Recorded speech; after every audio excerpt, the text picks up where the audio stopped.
"We're starving, sir," the oldest boy whispered, his voice cracking like autumn leaves. Behind him, 8 other Cherokee children huddled in the mountain snow, their dark eyes hollow with hunger.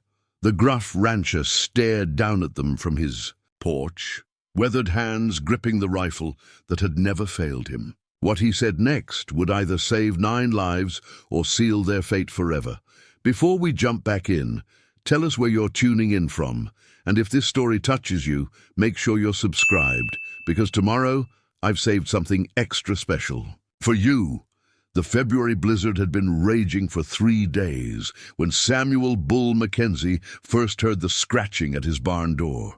It was past midnight, and the wind howled through the Montana peaks like the voices of the damned, carrying snow thick enough to bury a man standing upright. Bull had lived alone on his 1,000-acre ranch for 12 years, ever since his wife Margaret died, birthing their stillborn son. He'd grown accustomed to the sounds of winter, the groaning timbers, the snap of frozen branches, the lonely call of wolves. But this was different. Scratch, scratch, pause, scratch, too deliberate for an animal, too weak for a man. Bull Mackenzie was 53 years old, built like the cattle he raised, broad shoulders, thick neck, hands scarred from decades of wrestling steers and mending fence. His beard had gone gray years ago, and his eyes held the hardness of a man who'd buried too many dreams in rocky soil. He trusted his rifle more than people, his horses more than promises. The nearest neighbor lived 15 miles down the mountain, and that's exactly how Bull preferred it. The scratching came again. He pulled on his boots, grabbed the Winchester from above the mantel, and stepped into the howling night. Snow stung, his face like needles. The wind tried to knock him sideways as he fought his way to the barn, each step sinking knee-deep into fresh powder. The cold bit through his wool coat, but Bull had endured worse. This land demanded toughness, and he'd paid that price in full. The barn door stood slightly ajar, strange since he'd latched it tight before the storm hit. His cattle were safe in the lower pasture shelter, his horses in the stable on the far side. Nothing should be in this barn except hay and tools. Bull raised the rifle, finger on the trigger, and pulled the door wide. What he found made him lower the weapon in shock. 9 children huddled together in the corner, pressed against bales of hay like frightened rabbits. Cherokee children, he realized immediately, their features unmistakable despite the dirt and exhaustion etched into their young faces. The oldest couldn't be more than 14, the youngest perhaps 6. They wore threadbare clothes that offered no protection against the brutal mountain cold, their lips blue, their small bodies shaking uncontrollably. But their eyes, those dark, intelligent eyes, held something Bull recognized. Not defeat, not surrender. The same stubborn fire he'd seen in his own mirror during the hardest winters. The oldest boy struggled to his feet, swaying with weakness. His black hair hung in matted strands around a face too thin, too sharp with hunger. When he spoke, his voice barely carried over the wind. "Please, sir, we mean no harm. We're so cold." Bull stared at them, his mind racing. Cherokee children, alone in a blizzard, hundreds of miles from any reservation. How had they gotten here? Where were their families? And why were they looking at him with that mixture of hope and terror? The youngest child, a girl with enormous dark eyes, began to cry silently. Tears froze on her cheeks before they could fall. The sight hit Bull like a punch to the gut, stirring something he'd buried deep after Margaret's death. He'd sworn never to care about anyone again, never to open his heart to that kind of pain. "How long you been out here?" he asked gruffly. The oldest boy, clearly the leader of this ragged group, lifted his chin with pride that seemed impossible given their circumstances. 3 days, sir. Maybe 4. Hard to tell with the storm. 3 days. In this weather. Bull's experienced eye swept over them again, noting details he'd missed in his initial shock. Frostbitten fingers, clothes torn from fighting through brush and briars, the hollow cheeks and sunken eyes of children who'd been hungry for far longer than 3 days. "Your folks?" The boy's jaw tightened. "Gone, sir. All of them." The simple words carried a weight that made Bull's chest ache. He'd heard the stories, whispered in saloons and around campfires. The government's relocation efforts, families torn apart, children left behind when parents died of disease or despair on the long marches to reservations. These 9 had somehow escaped that fate, only to face a different kind of death in the Montana wilderness. A gust of wind slammed into the barn, setting the rafters creaking. The children pressed closer together, the older ones wrapping their arms around the smaller ones. Bull watched a boy of perhaps 10 share his threadbare coat with an even younger girl, leaving himself with nothing but a torn shirt against the cold. "You got names?" Bull asked. The oldest boy nodded. "I'm Thomas Clearwater. This is my sister Mary."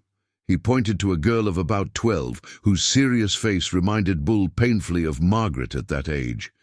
"The others, we found each other. Along the way, we're not all blood, but we're family now. Family." The word echoed in Bull's mind as he studied their faces. Joseph, a quiet boy with intelligent eyes. Little Sarah, still crying silently. Michael, who couldn't be more than 8, but stood protectively near the younger ones. Rebecca, clutching, a corn-husk doll that had seen better days. David, whose left arm hung strangely, broken, Bull realized, and poorly healed. And 2 more whose names he didn't catch over the wind, but whose faces showed the same mix of hope and desperate need. 9 children. 9 lives hanging in the balance. Bull Mackenzie had always prided himself on being practical. Practical men didn't take in stray children. Practical men didn't complicate their lives with other people's problems. Practical men survived by keeping. Their hearts locked tight and their doors firmly closed. But as he looked at Thomas Clearwater, barely 14 years old, trying to stand tall and dignified despite shaking with cold and hunger, Bull felt something crack inside his chest. The boy reminded him of himself at that age, when his own father had died and left him to fend for his mother and younger sisters. That same stubborn pride, that same refusal to beg. "Please, sir," Thomas said again, and this time his voice did break. "We're not asking for much, just maybe we could stay until the storm passes. We won't be trouble, we can work, we're strong."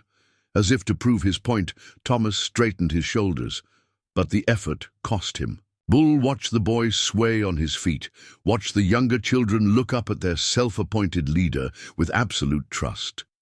They believed Thomas could save them. But Thomas was just a child himself, one bad decision away from leading them, all to frozen graves in the snow. The wind screamed through gaps in the barn walls, and Bull made his choice. "Storm's got at least another day left in her," he said gruffly. "Maybe 2. Barn's no place to wait it out." He paused, watching hope flicker in 9 pairs of dark eyes. "House is warm. Got food. You can stay till the weather breaks." The relief that washed over their faces was almost painful to witness. Thomas tried to speak, probably to thank him, but Bull cut him off with a wave of his hand. "Don't thank me yet, boy. I'm not running a charity. You eat my food. You work for it, all of you, soon as you're strong enough. This ranch doesn't run itself." Thomas nodded eagerly. "Yes, sir. We'll work hard. We promise." Bull studied the group. One more time, already questioning his sanity. 9 Cherokee Orphans. In 1887, Montana, that was trouble he didn't need. The townspeople would have opinions, the territorial government might have questions, and Bull Mackenzie had spent 12 years learning to live without complications. But as little Sarah looked up at him with those enormous dark eyes, no longer crying now that hope had returned, Bull found he didn't much care about complications. "Come on then," he growled, "before we all freeze to death." He led them through the blizzard to his house, a solid log structure he'd built with his own hands. The children moved slowly, helping each other through the deep snow. Bull noticed how the older ones supported the younger, how no one complained. Despite their obvious exhaustion, they'd learned to survive together, these 9. That was something you couldn't teach. Inside, the house felt almost tropical after the barn. Bull's fire had burned low, but the embers still glowed red in the stone hearth. He added wood, stirring the flames back to life while the children stood uncertainly by the door, water dripping from their inadequate clothes. "Don't just stand there," Bull said. "Get by the fire, warm up." They moved like a pack, staying together even as they approached the blessed heat. Bull disappeared into his bedroom and returned with armloads of blankets, Margaret's quilts that he'd kept stored away for 12 years. He handed them out without comment, pretending not to notice when little Sarah buried her face in the soft fabric and breathed deep, as if she'd forgotten what clean wool smelled like. "Hungry?" he asked. 9 heads nodded in unison. Bull had been a bachelor for more than a decade, cooking simple meals for one. But he'd grown up in a large family, and some skills never left you. He started coffee brewing and pulled out supplies. Salt pork, beans, cornmeal, dried apples, not fancy food, but filling. The kind of meal that would put meat back on too thin bones. As he cooked, Bull found himself stealing glances at his unexpected guests. They sat in a tight circle around the fire, the older children automatically tending to the younger ones. Thomas helped David position his bad arm more comfortably. Mary braided little Sarah's tangled hair with gentle fingers. Joseph shared his blanket with Michael, who'd fallen asleep sitting up. They moved with the easy cooperation of people who'd learned to depend on each other completely. It reminded Bull of his own family, back when his father was alive, and the house was full of voices and laughter. Before death and disappointment had taught him that caring too much only led to pain. The smell of cooking food seemed to revive them. Bull watched as Thomas's eyes sharpened, as Mary sat up straighter. Even the smallest children looked more alert, drawn by the promise of a real meal after days of hunger. "How'd you end up here?" Bull asked as he stirred the beans. "Long way from Cherokee country?" Thomas exchanged glances with Mary before answering. "Our families were taken to the reservation in Oklahoma, but some of us, we got separated, or our parents died on the march. We found each other in different places, different times. We decided we'd rather be free and hungry than caged and fed. Free and hungry rather than caged and fed." Bull understood that sentiment. He'd felt the same way when he'd left his family's failing farm in Missouri, heading west with nothing but a rifle and stubborn pride. "Been traveling long." "Since summer," Mary said quietly. "We heard there were Cherokee communities up north. In Canada, maybe. Places where we could live free." Summer to February. 8 months of running, hiding, scrounging for food and shelter. Bull did the math and felt his respect for these children grow. They'd covered hundreds of miles, somehow managing to keep 9 people together and alive. That took more than luck. That took leadership, planning, and a level of mutual loyalty most adults never achieved. The food was ready. Bull ladled beans and salt pork onto tin plates, added chunks of cornbread still warm from the Dutch oven. He set the plates on his rough wooden table and gestured for the children to sit. They approached the food with the careful restraint of people who'd learned not to take any meal for granted. Thomas made sure the younger ones were served first, taking his own portion only after everyone else had been fed. Bull noted the gesture and filed it away. The boy had natural leadership instincts. The first few bites were eaten in reverent silence. Then, as warm food hit empty stomachs, the children began to relax. Color returned to pale cheeks. Shoulders that had been hunched with cold and fear gradually straightened. "This is the best meal I've ever had," little Sarah announced solemnly. Her small face serious above a plate she'd cleaned so thoroughly it barely needed washing. Bull found himself almost smiling. "Just beans and pork, girl. Tastes like everything good in the world," she insisted. The other children nodded agreement, their gratitude so genuine it made Bull uncomfortable. He wasn't used to being anyone's hero. He was just a gruff rancher who'd happened to be in the right place at the right time. Outside, the blizzard continued its assault on the mountain. Wind rattled the windows and snow piled against the walls. But inside Bull Mackenzie's house, 9 Cherokee orphans sat warm and fed around a table that had been empty for too many years. As Bull watched them help clear the dishes, moving together, with that same unconscious cooperation he'd noticed before, he realized his orderly, solitary life was about to become considerably more complicated.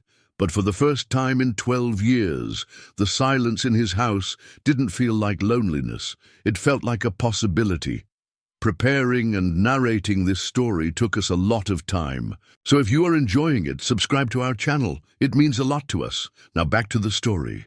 The morning brought an eerie stillness that Bull Mackenzie had learned to distrust. The blizzard had passed, leaving behind a world transformed by 3 feet of pristine snow that sparkled like crushed diamonds under a pale sun. But Bull's weathered instincts told him this was just the calm before another storm.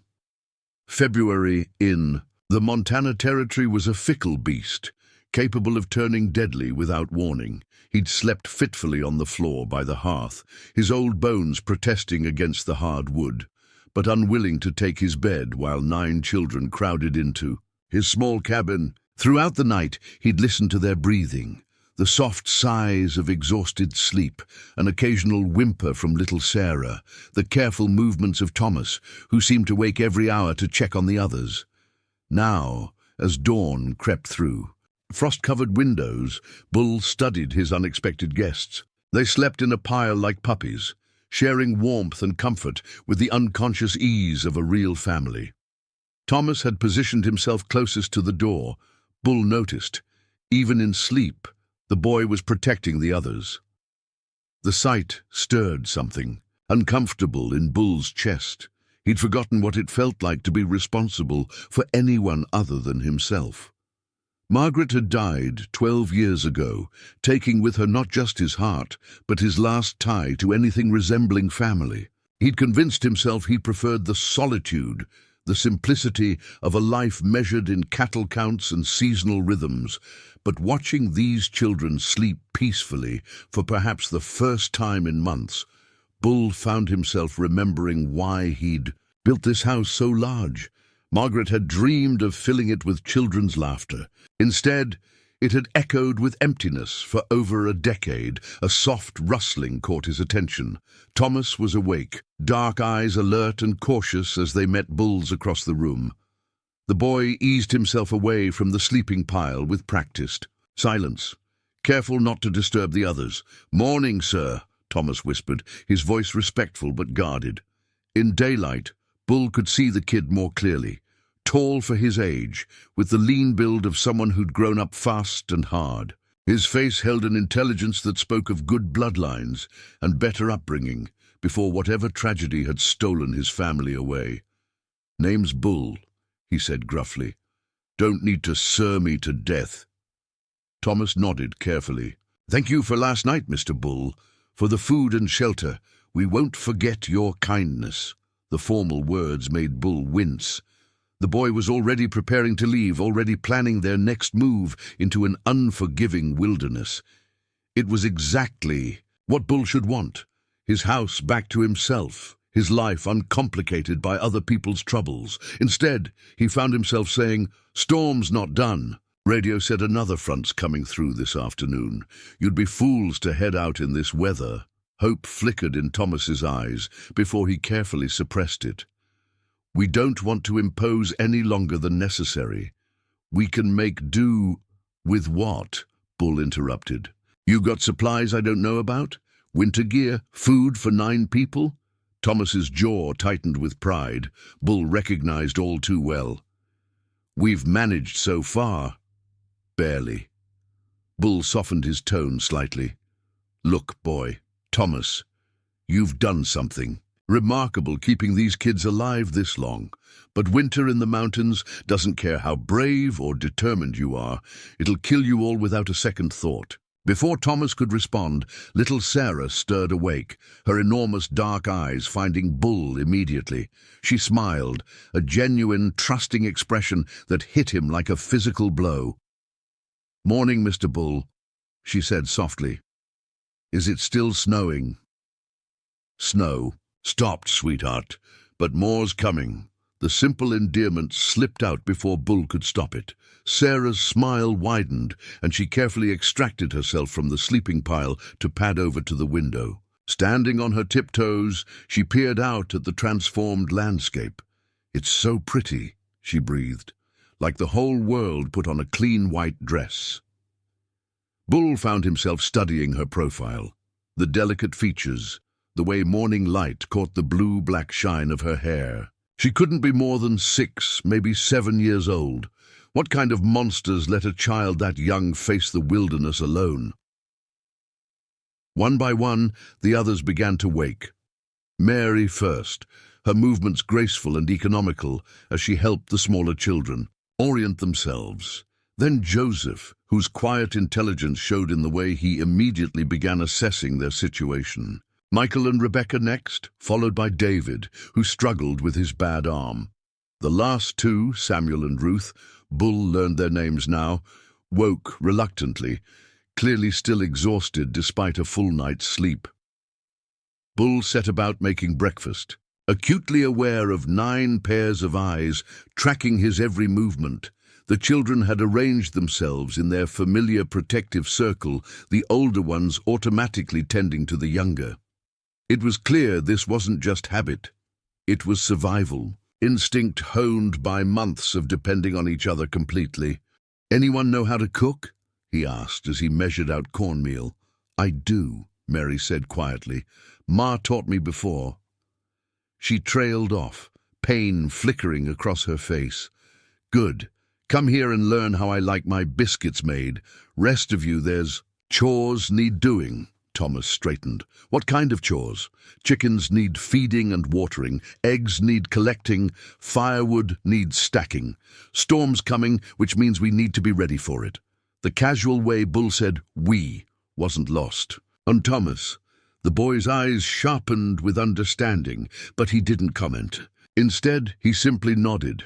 "Who's good with animals?" Bull continued. "Samuel knows horses," Joseph offered. "His father was a horse trainer before." Another sentence left hanging, another family tragedy referenced but not explained. Bull was beginning to understand that each of these children carried stories too painful for casual telling. "Good. Samuel, you'll help me check the horses after breakfast. Joseph, you look like you got a head for numbers. Think you can count eggs without eating them?" Joseph's serious face cracked the hint of a smile. "Yes, sir. Mr. Bull.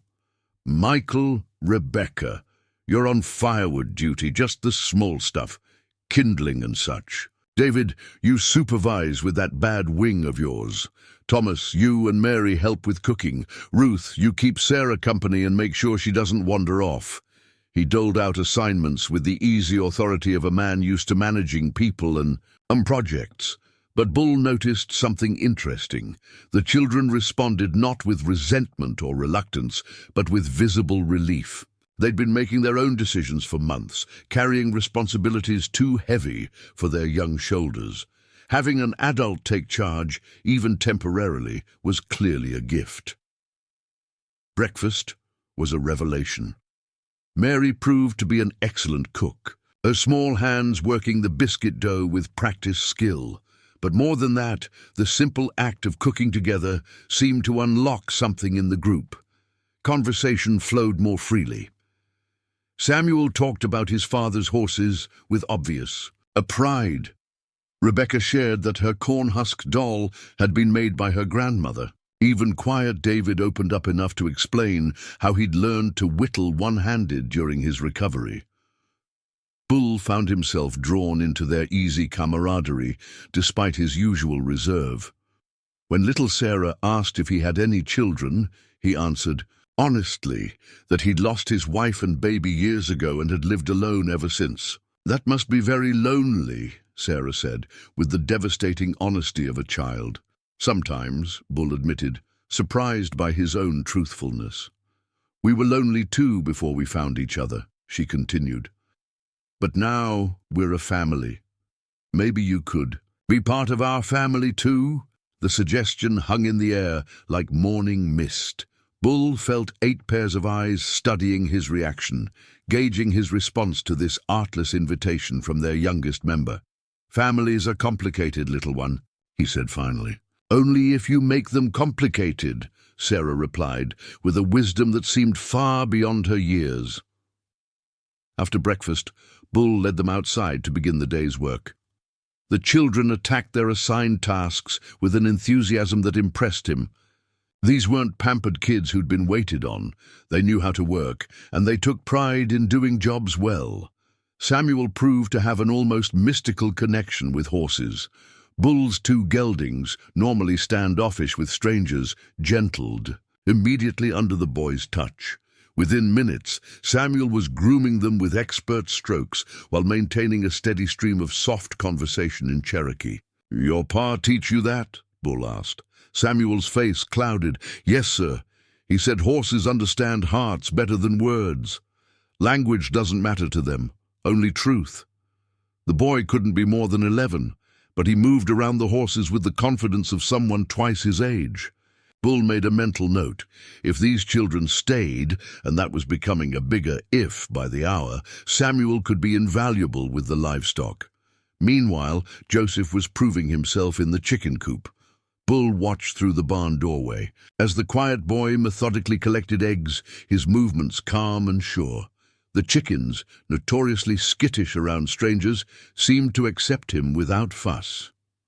12 eggs, Joseph reported when he finished, his accounting precise. 2 of the hens are molting, so they're not laying regular, but the others are healthy. Bull raised an eyebrow. The kid had assessed his entire flock in 20 minutes and provided a more detailed report than Bull usually bothered with. "You, no chickens?" "Some. We kept them in our village before the soldiers came." Joseph's voice was matter-of-fact, but Bull caught the slight tightening around his eyes. The soldiers. Another piece of the puzzle fell into place. These children weren't just orphans. They were refugees from whatever relocation effort had torn apart their families. By midday, as Bull had predicted, the sky began to darken with the promise of another storm. The children worked with increased urgency, understanding without being told that preparation could mean the difference between comfort and misery in the coming hours. Bull found himself genuinely impressed. Thomas proved to be a natural leader, coordinating efforts without bossing or micromanaging. Mary was not only an excellent cook, but also skilled at organizing supplies and space. Even the youngest children contributed meaningfully. Sarah's small hands were perfect for detailed work, like sorting kindling by size. But it was David who surprised Bull the most. Despite his injured arm, the boy had positioned himself as the group strategist, thinking 3 steps ahead and identifying potential problems before they became crises. "Mr. Bull," David said as afternoon shadows lengthened, "that storm's going to hit hard. Should we bring extra water inside and maybe move some firewood closer to the door?" Bull studied the darkening sky, then looked at the 10-year-old boy, who just made the same observations he'd been forming himself. "Smart thinking, son. Thomas, get everyone working on David's suggestions. I want us buttoned up tight before this weather hits." The next hour was a flurry of organized activity. Bull marveled at how efficiently the children worked together, each one knowing instinctively where they were needed most. When little Sarah struggled with an armload of kindling too big for her, Samuel immediately left his own task to help. When Mary needed something from a high shelf, Joseph appeared without being asked.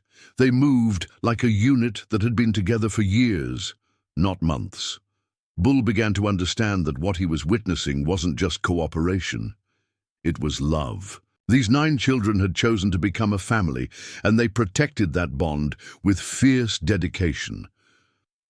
As the first snowflakes began to fall, they gathered in the warm kitchen for an early dinner. The conversation flowed easily now. Inhibitions lowered by shared work and growing comfort. Bull learned that Thomas could read and write in both English and Cherokee, that Mary had a gift for healing plants, that Samuel dreamed of breeding horses someday. But he also learned darker truths. That David's arm had been broken by a soldier who'd caught him trying to help his grandmother hide from the relocation troops. That Rebecca's family had died of disease on the march to the reservation. That little Sarah had been found wandering, alone after her parents disappeared, likely dead. Each story was told matter-of-factly, without self-pity or anger. These children had processed tragedies that would have broken many adults, and somehow emerged stronger rather than bitter. As wind began to howl around the cabin and snow started falling in earnest, Bull made a decision that surprised even himself. "Storm's going to last at least 2 days," he announced. "Maybe 3. You'll stay until it passes completely." "Mr. Bull," Thomas began carefully, "we're grateful, but we can't keep imposing—" "Not imposing if you're earning your keep," Bull interrupted. "And you are. I've seen how you work, how you think. Ranch could use people like you." He paused, looking around the table at 9 faces illuminated by lamplight, and made a choice that would change everything. "Matter of fact, if you're interested in staying longer than just the storm, we could work something out. Place is big enough, and God knows I could use the help." The silence that followed was deafening. 9 children stared at him, with expressions ranging from hope to disbelief to careful suspicion. It was Sarah who broke the spell, her small voice clear in the quiet room. "You mean stay forever?" Bull met her wide, dark eyes and felt his carefully constructed walls crumble completely. "Forever's a long time, sweetheart. But, yeah, if that's what you want, if you think an old grouch like me is worth putting up with." The explosion of joy that followed nearly knocked him off his chair. Children who had learned to contain their emotions, to hope carefully and dream small, suddenly let loose with the enthusiasm Bull remembered from his own childhood. Questions flew. Where would they sleep? What would they do? Could they really stay? Only Thomas remained quiet, his serious face thoughtful as he studied Bull's expression. "Why?" the boy asked finally. "Why would you do this for strangers?" Bull considered the question, searching for an answer that made sense even to himself. "Maybe because you're not strangers anymore," he said finally. "Maybe because this house has been empty too long, or maybe because I forgot what it felt like to be needed."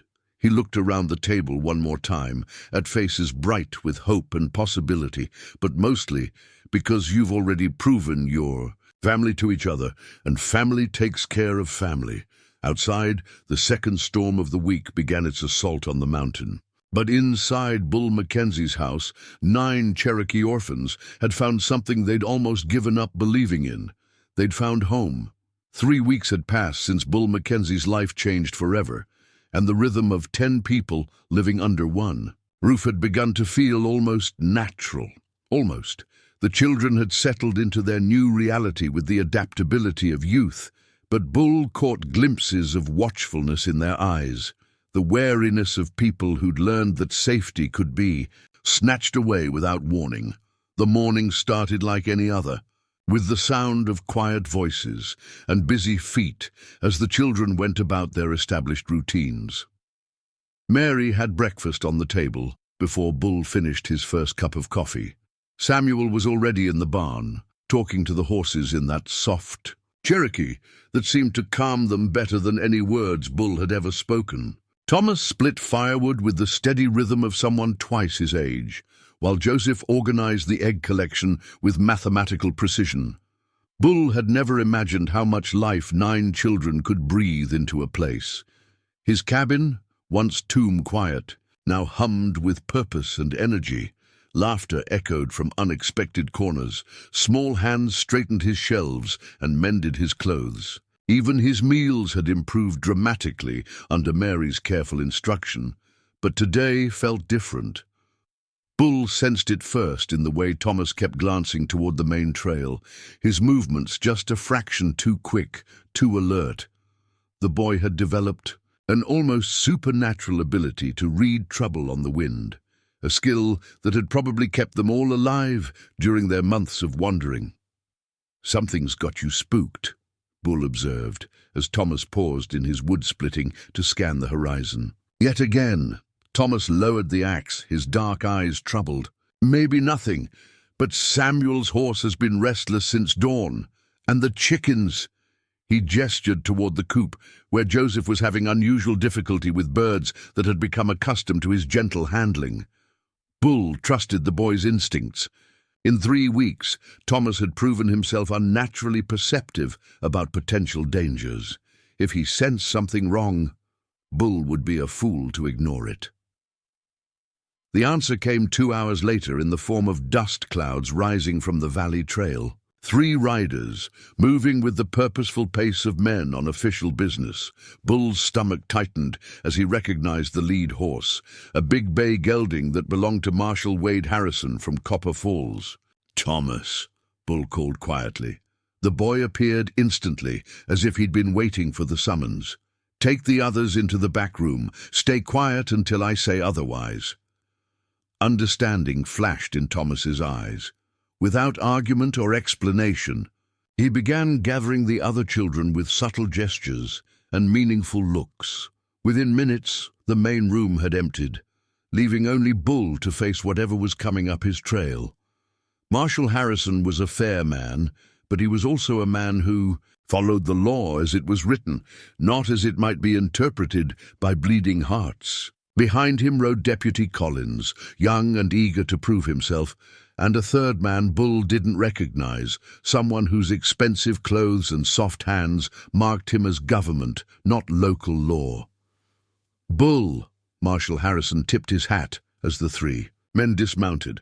"Mind if we come in? Got some questions need asking?" "Marshal, boys." Bull kept his voice level, though his pulse quickened. "Coffee's hot if you want some." Inside, the cabin felt unnaturally empty, despite Bull's knowledge that 9 children were hidden just 20 feet away. Harrison settled into a chair at the rough wooden table while his companions remained standing, the stranger's pale eyes cataloguing every detail of the room. "This is Agent Montgomery from the Bureau of Indian Affairs," Harrison said without preamble. "He's investigating reports of missing Cherokee children, runaways from the relocation efforts." Montgomery stepped forward, his manner officious and cold. "Mr. Mackenzie, we have reliable information that you may have encountered such children, 9 of them, to be specific, led by a boy of approximately 14 years. Bull's face remained impassive, though his mind raced. Who could have seen them? Who would have reported their presence? In 3 weeks, the children had barely left. "The immediate area around the cabin. That's pretty specific information," Bull said carefully. "Mind telling me where it came from?" Montgomery's smile was thin and humorless. "A concerned citizen reported suspicious activity, strange sounds from your property, smoke from your chimney at unusual hours, more laundry than one man would typically—" "Have!" The answer hit Bull like a physical blow. Someone had been watching his place, cataloging details, building a case. In the remote Montana territory, such surveillance could only mean one thing: deliberate investigation. "Lot of wild animals make strange sounds," Bull replied, "and I've been doing some repairs, working longer hours. Burns more wood." "And the laundry?" Deputy Collins interjected, his young voice sharp with eagerness. Bull fixed the deputy with a cold stare. "Since when is doing wash a crime, Collins?" Marshal Harrison shifted uncomfortably. "Now, Bull, no one's saying you've done anything wrong. But if you have seen these children, they need to be returned to proper custody. It's for their own good." Proper custody. Bull tasted the words like poison. "You mean the reservations where their families died? The places they ran from in the first place?" Montgomery's expression hardened. "Mr. Mackenzie, these children are wards of the federal government. Harboring them is a serious offense. If you're found to be concealing their whereabouts, you could face federal charges. The threat hung in the air like smoke. Bull felt his temper rising but forced himself to remain calm. Losing control now would help no one, least of all the 9 lives. Depending on his silence. "Search warrant?" Bull asked quietly. Montgomery's confidence flickered slightly. "We're hoping this can remain a friendly conversation between reasonable men. Then we're done talking." Bull stood, his impressive bulk making the government agent take an involuntary step backward. "You want to search my property? You come. Back with paper that says you can. Until then, I suggest you find your way back to the trail." Marshal Harrison rose more slowly, his weathered face troubled. "Bull, I've known you for 8 years. You're a good man. But if you're hiding something, it's going to come out eventually. Might be better to deal with it now, on friendly terms." Bull met the marshal's eyes steadily. "Wade, you've known me 8 years. When have I ever lied to you?" It was a carefully crafted non-answer, and Harrison was smart enough to recognize it as such. But it was also technically true. Bull had never lied to the marshal. He simply wasn't volunteering information that hadn't been specifically requested. "We'll be in touch," Montgomery said coldly, as the 3 men prepared to leave. "This matter isn't closed, Mr. Mackenzie." Bull watched from his porch as they rode away, noting how Montgomery's pale eyes lingered on details: the extra firewood, the wider path worn to the barn, the additional horses in the pasture. The man was building a case, collecting evidence. It was only a matter of time before he returned with the legal authority to tear Bull's life apart. When the dust had settled and the riders disappeared over the ridge, Bull called softly toward the back room. "All clear." The children emerged slowly, their faces pale with contained fear. Thomas came first, his young features set with grim understanding. He'd heard every word, Bull realized. They all had. "How long do we have?" Thomas asked quietly. Bull appreciated the boy's directness. No denials, no false hope, just practical assessment of their situation. "Week, maybe 2. Depends how long it takes Montgomery to get his paperwork in order." Little Sarah appeared at Thomas's side, her enormous dark eyes filled with tears. She was trying hard not to shed. "Do we have to leave?" The question broke Bull's heart. In 3 weeks, these children had transformed his empty house into a home. They'd brought laughter and purpose to his solitary existence. The thought of returning to silence and emptiness made his chest ache with unexpected grief. "Not if I can help it," Bull said firmly. "But we need to be smart about this. Montgomery's not going to give up easy." Mary stepped forward, her young face grave with premature wisdom. "There are places we could hide. Caves in the mountains, old mine shafts. We know how to survive in the wilderness." "No." Bull's voice was sharp with determination. "You're not running anymore.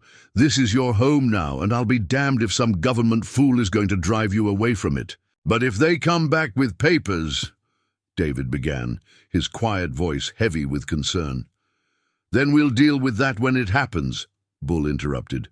"For now, we keep doing what we've been doing. You all have proven your worth here. This ranch runs better with you than it ever did without you. That's not opinion, that's fact."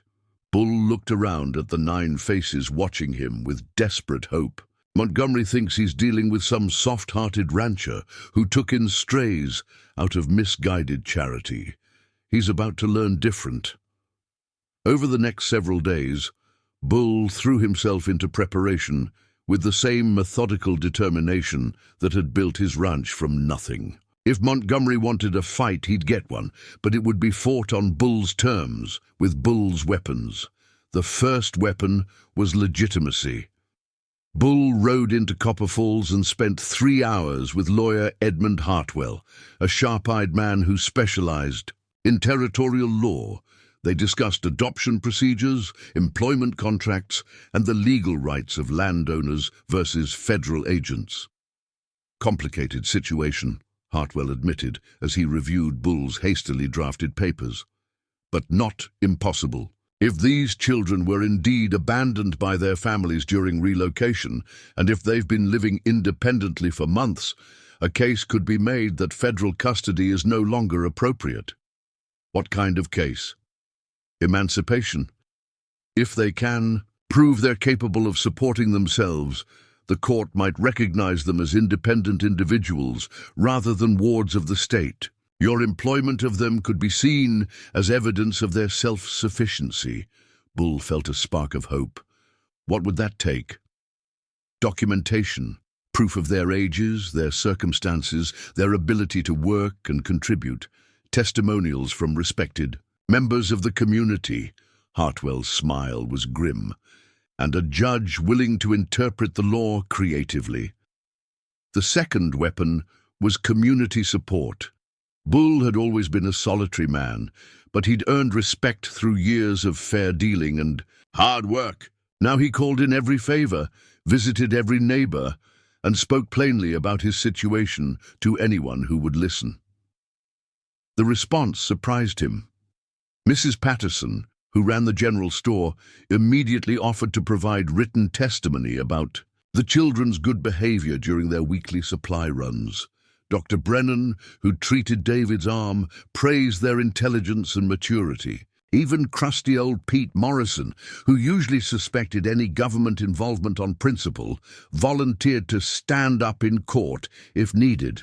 "Those kids work harder than most grown men," Morrison declared. "Anyone with eyes can see they're better off with you than in some government camp." But it was Sarah who provided the most powerful weapon of all, though she didn't know it. During one of their trips to town, she'd befriended Mrs. Collins, ironically, the deputy's own wife. The friendship had blossomed over shared baking lessons and quiet conversations on the store's front porch. "That little girl has more wisdom in her finger than most adults have in their whole bodies," Mrs. Collins told Bull privately. "She told me about losing her parents, about the months of wandering and fear. If anyone tries to take her away from the only stability she's known, they'll have to go through me first." The third weapon was time itself. Bull began documenting everything: the children's daily routines, their work contributions, their educational progress under Thomas's informal tutoring.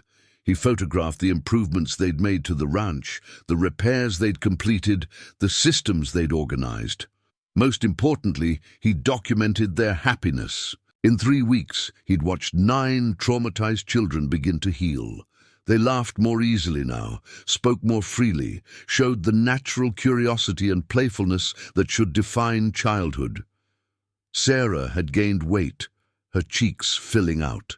With proper nutrition, David's arm was healing under Dr. Brennan's care. Even quiet Joseph had begun to show glimpses of the scholar he might become with proper encouragement. But beneath their growing confidence, Bull sensed their awareness that this peace might be temporary. They worked with extra diligence, as if trying to prove their worth. They were unfailingly polite and helpful, as if good behavior might somehow protect them from the forces gathering against their fragile security. The tension was wearing on all of them. Thomas had dark circles under his eyes from nights spent watching the trail. Mary jumped at unexpected sounds. Even Samuel's magical connection with the horses seemed strained by his underlying anxiety.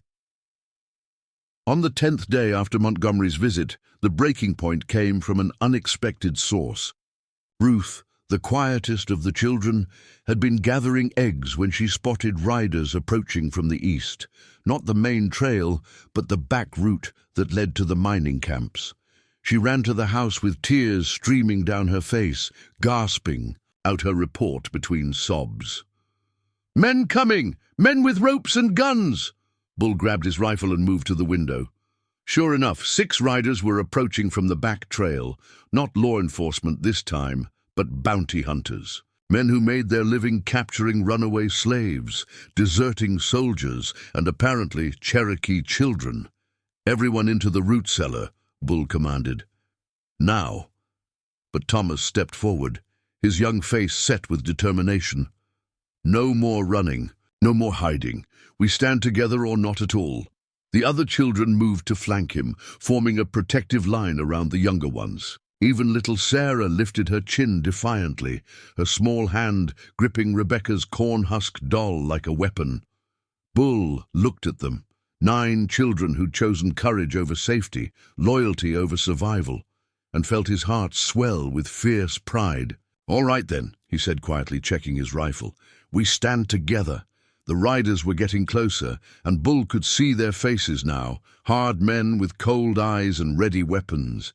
Men who saw Cherokee children not as people, but as profitable, cargo to be delivered to whoever paid the bounty. But as Bull Mackenzie stepped onto his porch with 9 young allies at his back, he realized something important had changed. For the first time in 12 years, he wasn't facing trouble alone. For the first time in months, the children weren't running, they were home, and they were going to fight for it. The lead bounty hunter was a scarred man named Dutch Kellerman, whose reputation for brutality had spread across 3 territories. Bull recognized him from wanted posters and saloon whispers, a man who collected human beings like other men collected livestock, with no regard for age, circumstance, or suffering. Behind him rode 5 others cut from the same cloth, hard men with dead eyes who saw Cherokee children as nothing more than walking dollar signs. "Mackenzie!" Kellerman's voice carried across the yard like a whip crack. "We know you got them kids. Federal bounty's been posted, $50 each, alive and unharmed. You hand them over peaceful-like, and we'll cut you in for a finder's fee." Bull stepped to the edge of his porch, rifle held casually but ready. Behind him, he could feel the children's presence like a wall of determination. Thomas stood at his right shoulder, and though the boy carried no weapon, his mere presence seemed to radiate defiance. "Don't know what you're talking about, Kellerman," Bull called back. "Only children here are the ones I employ." Kellerman's laugh was ugly as a buzzard's cry. "Employ? That's rich, Mackenzie. Since when do you employ Cherokee brats?"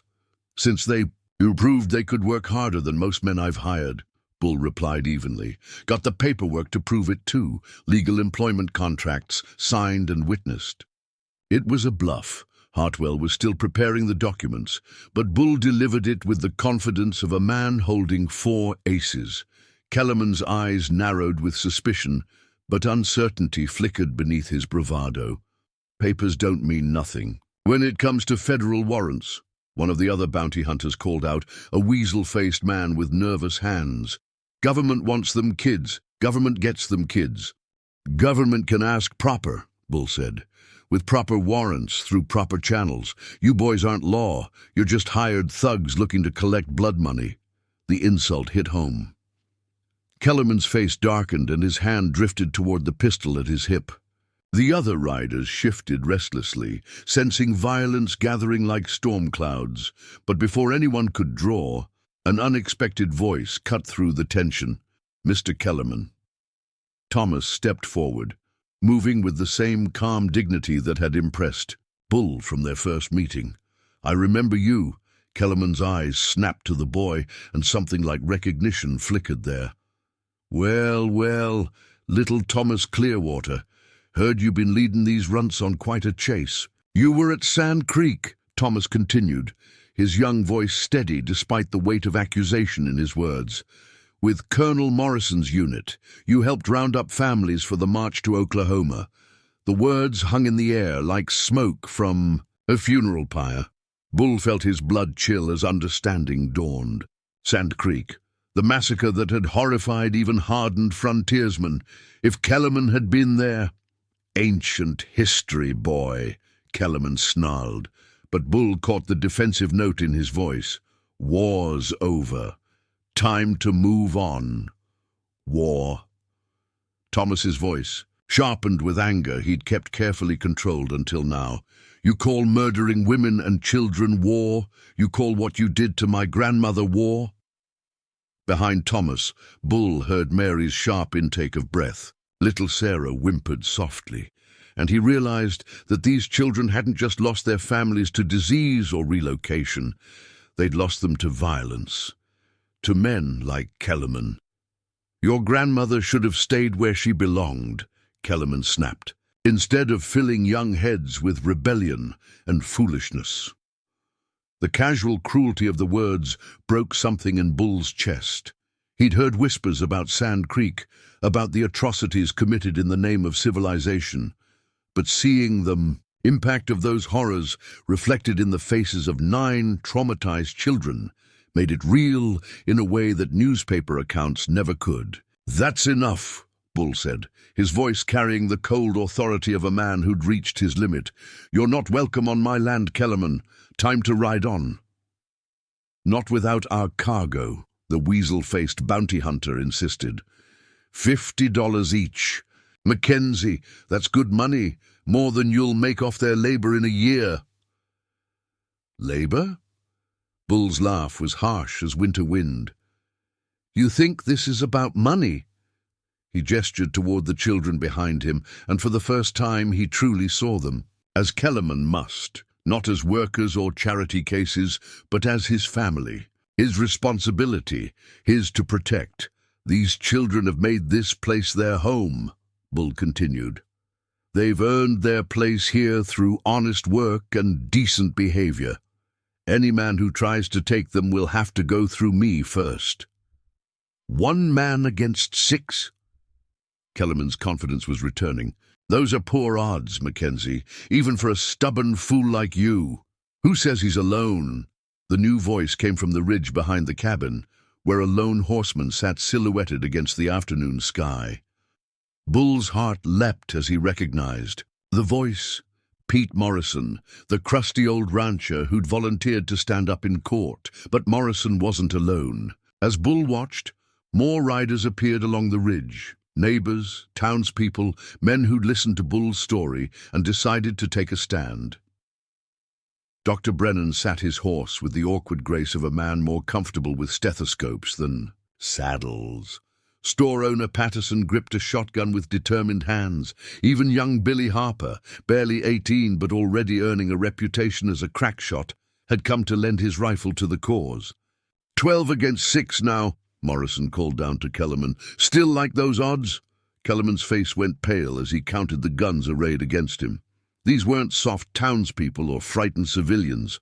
These were Montana men, hard as the land that shaped them, united in defense of what they saw as right. "This isn't over," Kellerman snarled, but his bravado was cracking. "Federal warrants been issued. More men will come." "Then they'll get the same reception," Bull replied. "This is our land, Kellerman, our community, and these children are under our protection now." For a long moment the standoff held. Kellerman's men shifted nervously, clearly uncomfortable with the changed odds. The weasel-faced hunter's hand trembled near his gun, but he made no move to draw. Finally, Kellerman spat into the dirt and jerked his horse's head around. "Government won't forget this, Mackenzie. You're harboring federal fugitives. When the real law comes, we'll see how tough you talk." "I'll be right here waiting," Bull promised.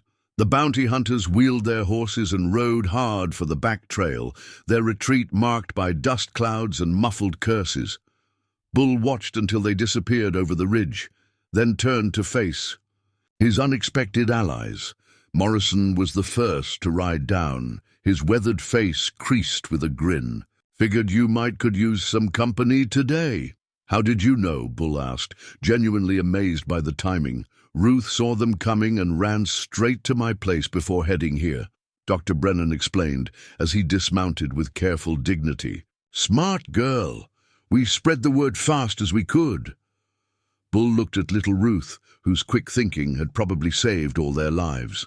The quiet girl ducked her head shyly, but he could see pride shining in her dark eyes. "Thank you," Bull said, simply the words encompassing not just Ruth's warning, but the entire community's response. "All of you." "Don't thank us yet," Patterson warned, checking his shotgun. "Kellerman was right about one thing: more will come. And next time they might have federal marshals backing them up." The sobering truth settled over the group like a cold wind. They'd won this battle, but the war was far from over. Agent Montgomery wouldn't give up easily, and men like Kellerman had long memories for grudges. But as Bull looked around at the faces surrounding him, neighbors who'd risked their own safety to protect 9 Cherokee children they barely knew, he felt something he hadn't experienced in 12 years of solitary living. He felt the strength that came from community, from standing together against injustice, from choosing what was right over what was easy. "We need to talk strategy," Bull said. "Come inside. Mary's got coffee on and there's plans to be made." The next hour was spent in intense discussion around Bull's kitchen table. The children listened quietly as the adults debated legal options, defensive positions, and political realities. Hartwell's adoption papers were still in progress, but they might not be enough if federal pressure mounted. "Problem is jurisdiction," Dr. Brennan explained, his medical training having given him some understanding of legal complexities. "Federal agents can override territorial law when it comes to Indian affairs. But can they override basic human decency?" Mrs. Collins asked. She'd arrived during the standoff, bringing fresh bread and fierce determination. "These children aren't livestock to be rounded up and branded. They're human beings with rights. Rights that the government doesn't recognize," Morrison pointed out grimly. "To Washington, they're just problems to be solved, numbers in a ledger." Thomas had been silent throughout the discussion, but now he spoke up. "There might be another way." All eyes turned to the boy, whose serious expression suggested he'd been thinking hard about their options. "What kind of way?" Bull asked. "My great-uncle," Thomas said carefully. "He's a tribal elder, but he also served as an interpreter for the territorial government. He has standing with both communities. If we could get him here, if he could witness our situation and testify to our well-being—" "Where is he?" Hartwell asked, professional interest sharpening his voice. "Last I heard, living with the Crow near the Yellowstone. It's a long ride, but if someone could reach him, explain what's happening here." Bull felt hope stirring in his chest. A respected tribal elder who could navigate both Cherokee and American legal systems might be exactly what they needed. "I'll go," Samuel volunteered immediately. "I know the country, and I can speak with the Crow if needed." "Too dangerous," Bull said firmly. "You're just a boy, and there's bounty hunters looking for Cherokee children." "Then I'll go," Morrison offered. "Got no love for government interference, and my ranch can spare me for a week or 2. "We'll all go," Dr. Brennan added. "Delegation carries more weight than one man. Show we're serious about this." As plans took shape around the table, Bull noticed something remarkable happening. The children, who'd spent months as refugees dependent on charity and luck, were becoming active participants in their own defense. Thomas offered detailed directions to his great-uncle's location. Mary suggested supplies for the journey. Even little Sarah contributed by drawing a picture of the great-uncle so the delegation would recognize him. They were no longer victims, waiting to be saved. They were fighters, planning their own battle. The meeting broke up near sunset, with Morrison and Dr. Brennan committed to leaving for Crow Country at first light. Hartwell would continue working on the legal documentation. The other neighbors would maintain watch rotations, ensuring no one could approach the ranch undetected.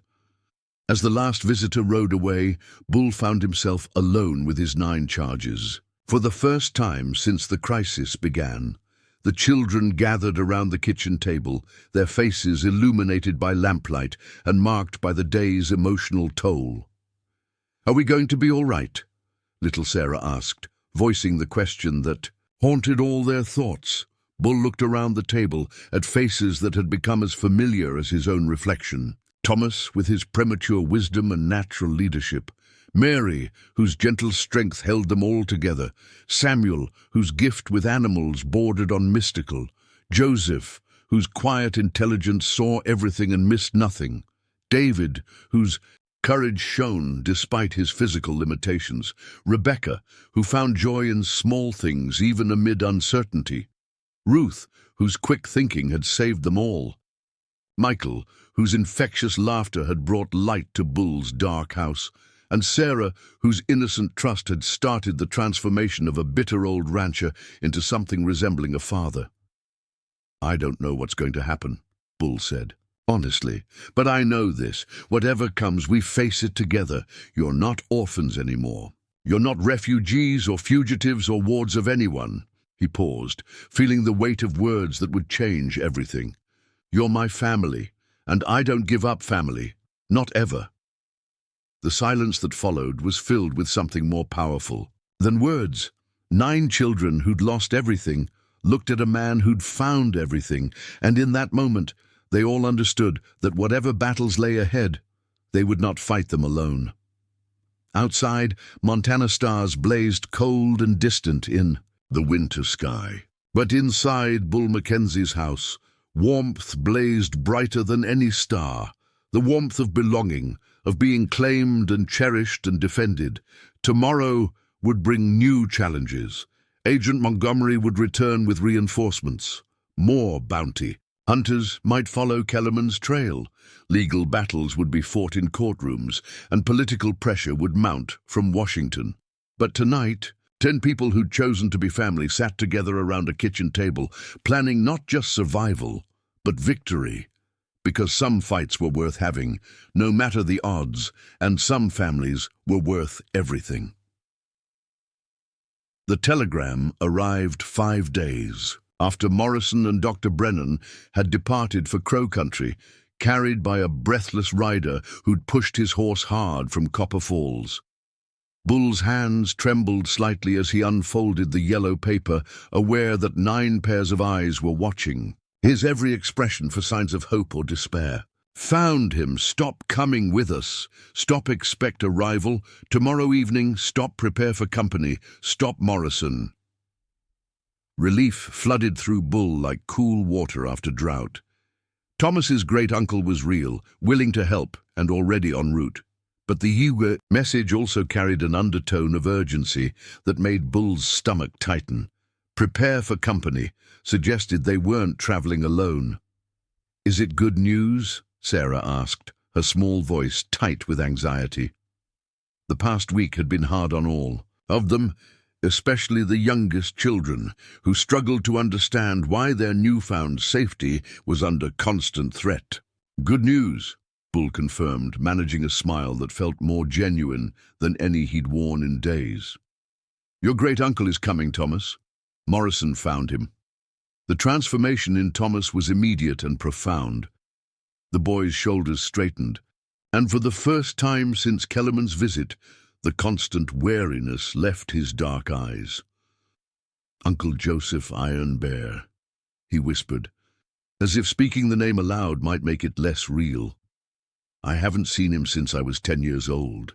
"Tell us about him," Mary encouraged, settling into her role as the family's emotional anchor. The older children had developed an unspoken understanding about managing the younger one's fears, and Mary's gentle questions always seemed to channel anxiety into safer directions. As Thomas shared memories of his great-uncle, stories of wisdom and kindness, of a man who walked between 2 worlds with dignity intact, Bull found himself studying the boy's face. For months, Thomas had carried the crushing responsibility of keeping 8 other children alive. Now, for the first time, he would have an elder to share that burden. The next evening brought the sound of multiple horses on the main trail. Bull stepped onto his porch as the sun painted the mountains gold, his rifle held loosely but ready. Behind him, the children waited in tense silence, Thomas standing tall despite the tremor in his hands. 3 riders emerged from the twilight shadows. Morrison led the way, his weathered face grim with purpose. Dr. Brennan followed, medical bag, bouncing against his saddle horn. But it was the 3rd rider who drew every eye and held every breath. Joseph Iron Bear was a man who commanded attention without effort. Perhaps 60 years old, he sat his horse with the fluid grace of someone born to the saddle. His long silver hair was braided with eagle feathers, and his face bore the weathered dignity of a life lived according to ancient principles. But it was his eyes that struck Bull most profoundly, dark pools that seemed to hold both infinite patience and absolute authority. The moment Iron Bear's gaze found Thomas, the boy's careful composure cracked. He stumbled down the porch steps and ran toward his great-uncle with the desperate relief of a child who'd carried too much weight for too long. Iron Bear dismounted with fluid motion and caught Thomas in an embrace that spoke of blood bonds and shared grief. They spoke quietly in Cherokee, their voices carrying the musical cadences of a language that predated the conflicts tearing their world apart. Bull watched the reunion with a mixture of joy and apprehension. Iron Bear's presence could be salvation for the children, but it also forced Bull to confront uncomfortable questions about his own role in their lives. What right did a white rancher have to claim Cherokee children as family? What could he offer that their own people couldn't provide better? Mr. Mackenzie. Iron Bear approached the porch with measured steps, his English accented but precise. My nephew tells me you have shown great kindness to these lost ones. I am grateful. They've earned their place here, Bull replied, surprised by the defensive note in his own voice. They work hard, contribute to the ranch. They're not charity cases. Iron Bear studied him with those penetrating dark eyes, and Bull had the unsettling feeling that the man was reading his soul like a familiar book. Kindness comes in many forms, Iron Bear said finally.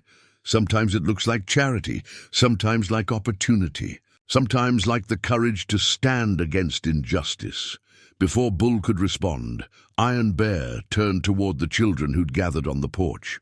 The older ones stood protectively around the younger, but all of them watched their elder with a mixture of hope and uncertainty. Come, Iron Bear said gently, switching to Cherokee. Let me see how you have grown.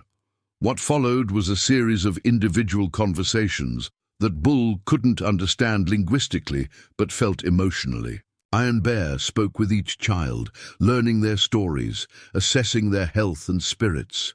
He examined David's healing arm with gentle expertise, listened to Rebecca's account of losing her family, smiled at Sarah's shy offering of her corn husk. Udall, but it was when Iron Bear reached Joseph, quiet, scholarly Joseph, whose intelligence shone in his dark eyes, that the conversation grew intense. The boy spoke rapidly in Cherokee, his words tumbling over each other with urgency. Iron Bear listened without interruption, his expression growing grave. What's he saying? Bull asked Morrison quietly. Don't know the language, Morrison admitted, but I can read faces well enough. That boy's got important information about something. When the individual conversations concluded, Iron Bear called for a general gathering around Bull's kitchen table. The children arranged themselves in their familiar protective formation, while the adults settled into chairs, worn smooth by months of shared meals and difficult decisions. Joseph has told me disturbing news, Iron Bear began, his English formal. But clear, Agent Montgomery has been recruiting additional bounty hunters, men worse than Kellerman, if such creatures exist. They plan to return with overwhelming force. Bull's blood chilled. When? Soon. Within days, perhaps. But that is not the worst of it. Iron Bear's weathered face was grim. Montgomery has convinced his superiors that you are leading some kind of Cherokee uprising, that these children are being trained as warriors to attack settlers. The accusation was so absurd that Bull almost laughed. Then he looked around the table at 9 children whose biggest weapons were Sarah's corn-husk doll and David's whittling knife, and the laughter died in his throat. That's insane, Dr. Brennan protested. Anyone who spends 5 minutes with these children can see they're peaceful, well-behaved, happy. Truth has little weight when fear and prejudice tip the scales, Iron Bear replied sadly. Montgomery has found audiences eager to believe the worst about my people. He speaks of Cherokee savagery, of white children corrupted by Indian influence, of the need for decisive action. What kind of action? Bull asked, though he dreaded the answer. Military action, soldiers, not bounty hunters. Men who follow orders without question. who see Cherokee children as enemy combatants rather than lost souls seeking shelter. The silence that followed was deafening. Military intervention changed everything. Bull could face down bounty hunters and even federal agents, but soldiers following direct orders from Washington were an entirely different challenge. "There has to be something we can do," Mary said quietly, her young voice steady despite the gravity of their situation. "Some legal recourse, some way to prove Montgomery is lying." Iron Bear smiled at her with grandfatherly affection. "Wise words, little one. And perhaps there is a path forward, though it requires courage from all of us." He leaned forward, his voice dropping to the intensity of a war council. "I have spent years learning the white man's laws, studying the treaties and regulations that govern relations between our peoples. There is a legal principle that might protect you, all of you." "What kind of principle?" Bull asked. "Tribal adoption. If these children are formally adopted into my family according to Cherokee law, and if I then place them in your care as their designated guardian, the federal government's authority becomes complicated." Bull felt his heart skip. Complicated. How? Cherokee tribal sovereignty grants us certain rights of self-determination. If these children are legally Cherokee family members rather than federal wards, if their placement with you is a tribal decision rather than individual choice, Montgomery's authority becomes questionable. It was a slim hope, but hope nonetheless. Bull found himself leaning forward with growing excitement. What would that require? A formal ceremony. Witnesses from both communities, documentation that would satisfy both Cherokee and American legal systems. Iron Bear paused, his gaze moving around the table, and the freely given consent of all involved parties. "You'd do that?" Thomas asked, his voice thick with emotion. "You'd claim us all as family?" Iron Bear's smile was warm as summer sunshine. "My nephew, you have never stopped being family. None of you have. The ceremony would simply make legal what has always been true in the heart." Bull felt a strange mixture of relief and loss. Relief that the children might find protection under tribal law, loss at the thought of their formal separation from his household. The rational part of his mind knew this was their best chance for safety. The emotional part wondered if he was about to lose the family he'd just found.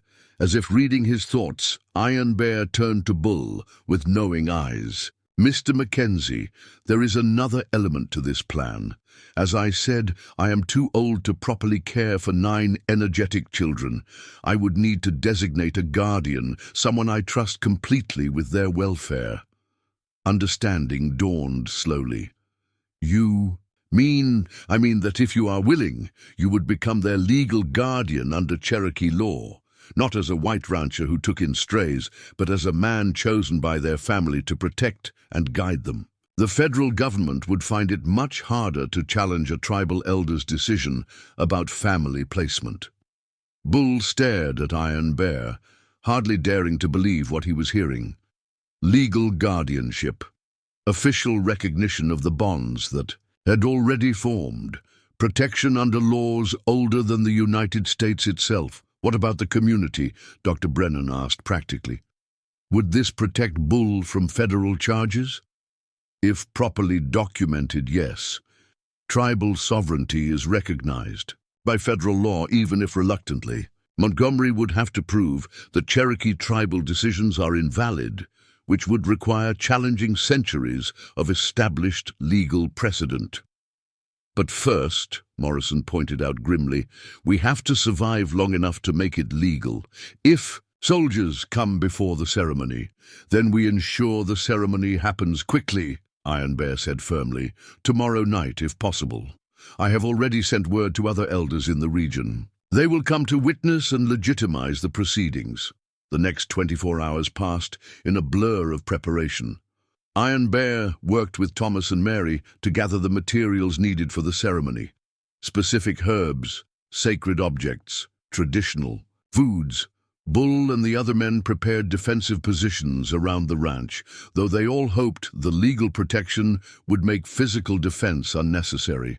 Most importantly, Iron Bear spent time with each child individually, ensuring they understood what tribal adoption meant and confirming their desire to participate. The conversations were conducted in Cherokee, but Bull could read the children's faces well enough to see their growing confidence and excitement. "They understand," Iron Bear told Bull as sunset approached on the day of the planned ceremony. "They know this will bind them to Cherokee law and customs, as well as protecting them from American persecution. They choose both willingly." "And me?" Bull asked quietly. "What does guardianship under Cherokee law mean for someone like me?" Iron Bear studied him with those penetrating dark eyes. "It means you become more than a guardian, Mr. Mackenzie. You become family, with all the responsibilities and privileges that entails. Are you prepared for such a commitment?" Bull looked through his kitchen window at 9 children preparing for a ceremony that would change all their lives forever. Sarah was helping Mary arrange sacred objects with careful reverence. Thomas was teaching the younger boys Cherokee words they would need for the ritual. Rebecca was braiding eagle feathers into her hair under Ruth's patient guidance. They moved with the easy coordination of people who belonged together, who had chosen each other despite every obstacle the world had thrown in their path. They were already his family in every way that mattered. Making it legal seemed like the most natural thing in the world. "I've been prepared since the day I found them freezing in my barn," Bull said firmly. "The only question is whether they're prepared to be stuck with a stubborn old rancher for a guardian." Iron Bear's laugh was rich with genuine amusement. "I think, Mr. Mackenzie, that you will find Cherokee family bonds are strong enough to survive even your stubbornness." As the first stars appeared in the Montana sky, elders from 3 different tribes began arriving at Bull Mackenzie's ranch. They came to witness something unprecedented: the formal adoption of 9 Cherokee orphans into their great-uncle's family line, and their simultaneous placement under the guardianship of a white rancher who had proven his worth through courage and compassion.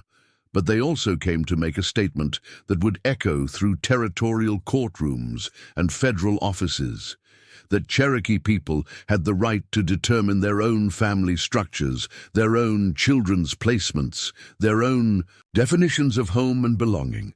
The ceremony was about to begin, and with it, a new chapter in the lives of 10 people who had found each other against all odds and chosen to face whatever came next as an unbreakable family unit.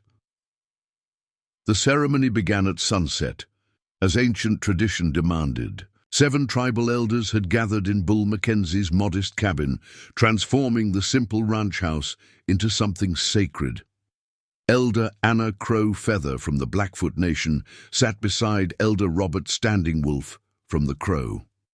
3 Cherokee elders had made the long journey from their scattered communities, while Elder Maria Two Rivers represented the local Salish band.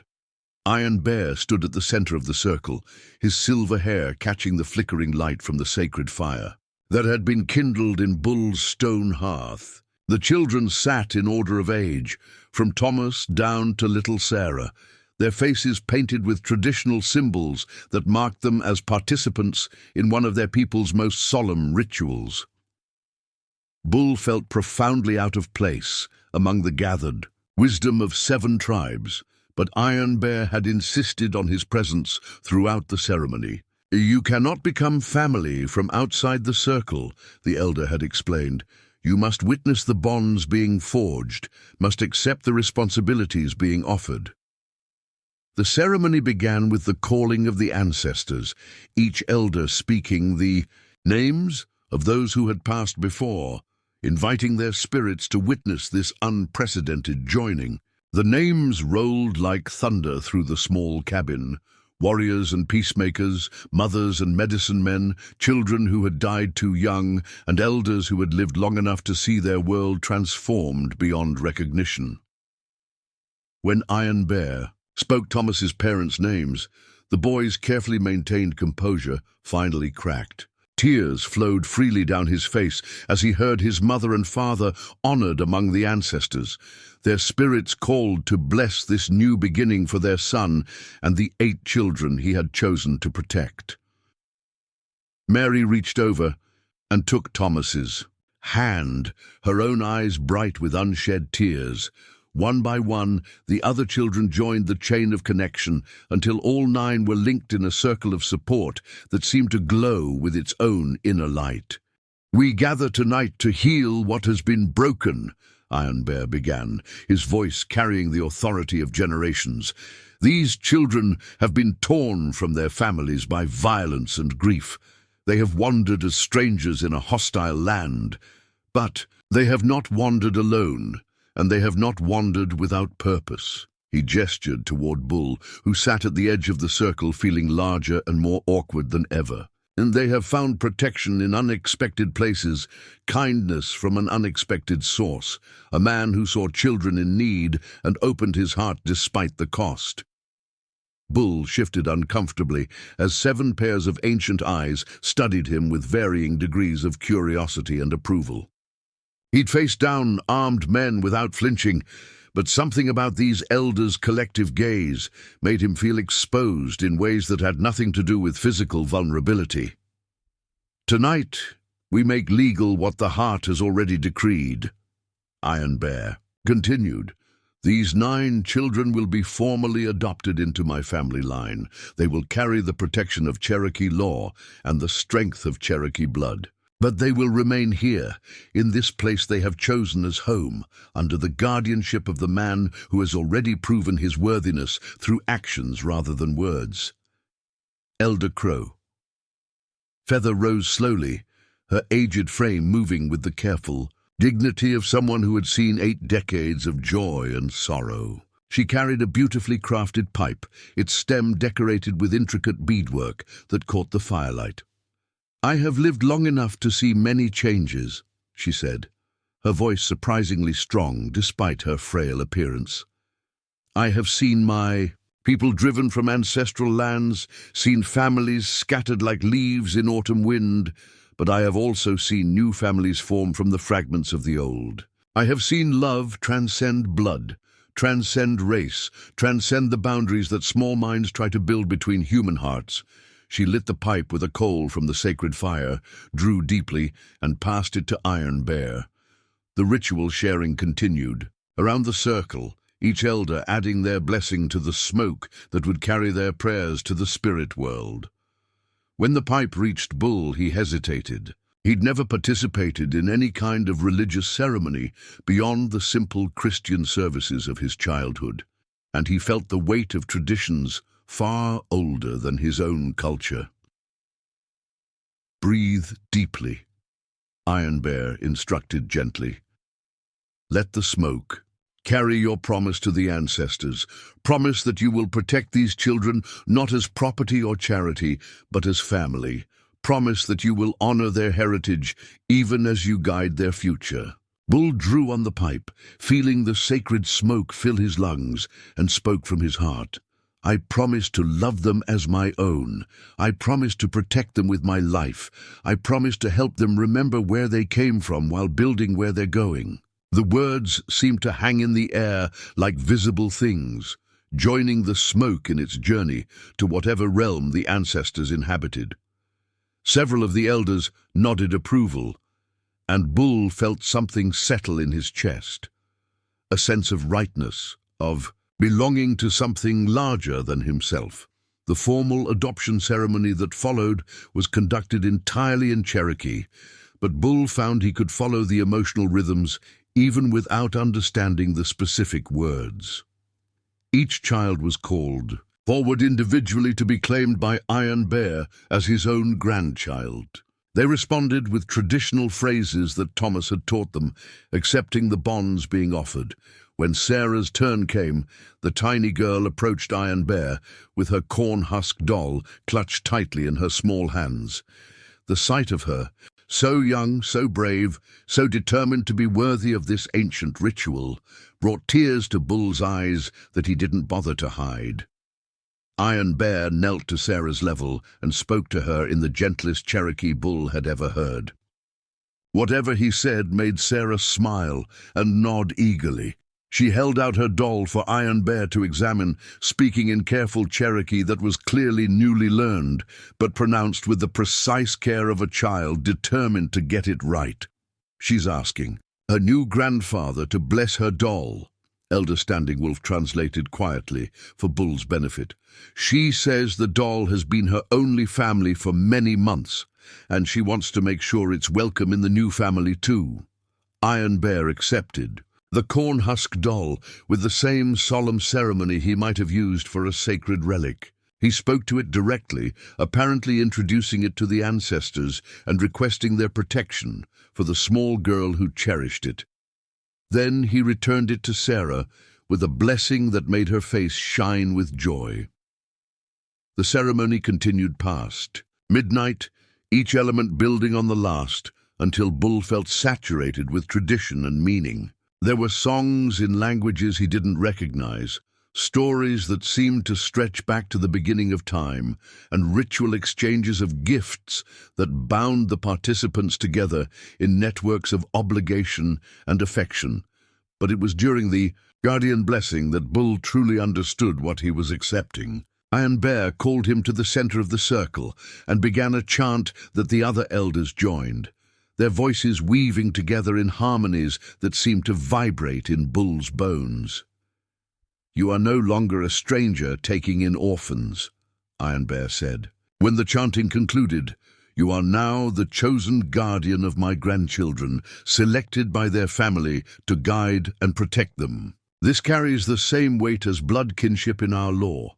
You are bound to them, and they to you by ties stronger than legal documents or government declarations."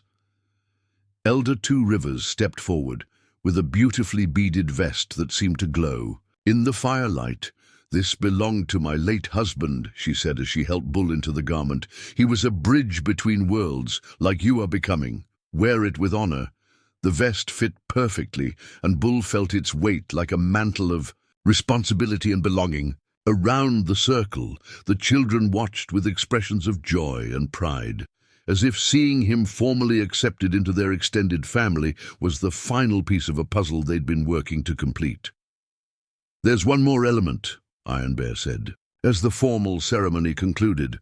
"Bull Mackenzie, by Cherokee law, you are now entitled to choose a Cherokee name to mark your new status as family guardian. What name would you take?" Bull considered the question, thinking of everything that had led to this moment. 9 hungry children in his barn, a decision to help rather than turn away, months of growing love and commitment, a community that had rallied to protect what they saw as right. "Stands with cubs," he said finally, the name emerging from some deep part of his spirit, like a bear protecting young ones. Iron Bear's smile was brilliant. "Stands with cubs it is. May you live up to the name, and may it serve you well in the battles to come." The battles to come.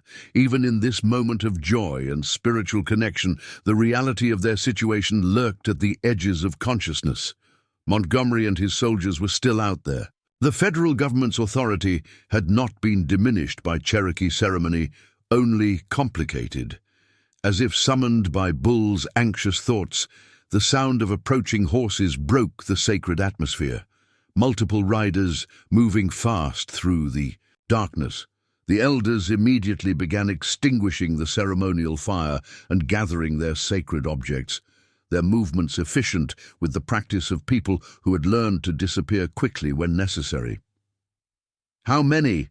Thomas asked, instantly.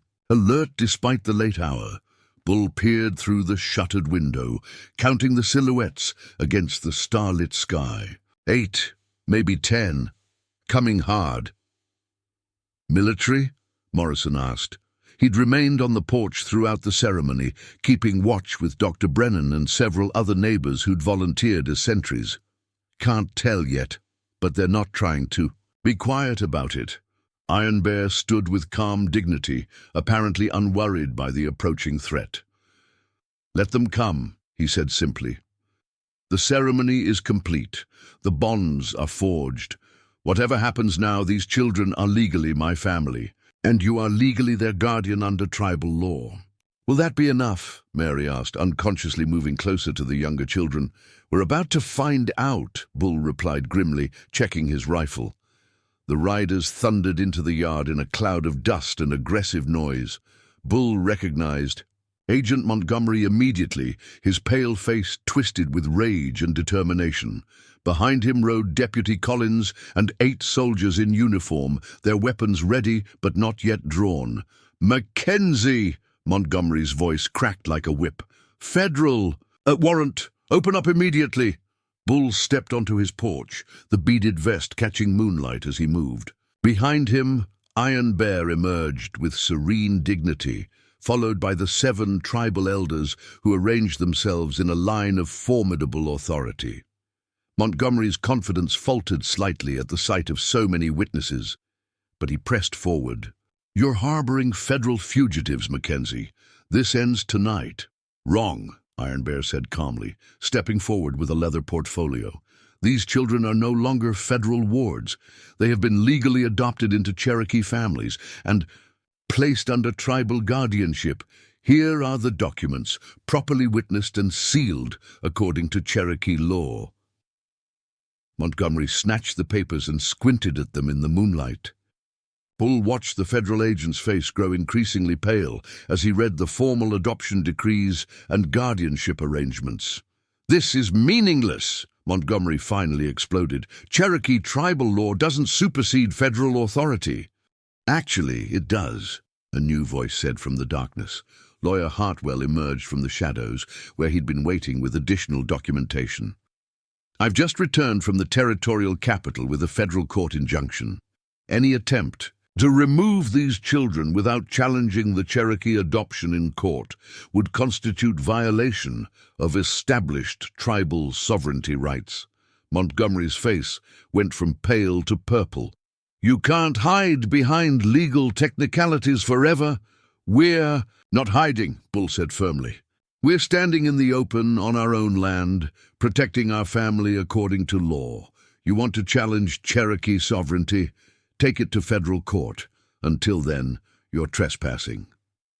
The standoff stretched taut as a bowstring. 10 armed men facing a mixed group of ranchers, tribal elders, and 9 children who had somehow managed to outmaneuver the full authority of the United States government through courage, legal creativity, and bonds stronger than blood. Finally, Montgomery jerked his horse's head around with vicious force. "This isn't over," he snarled. "We'll be back with proper authority." "We'll be waiting," Bull replied calmly.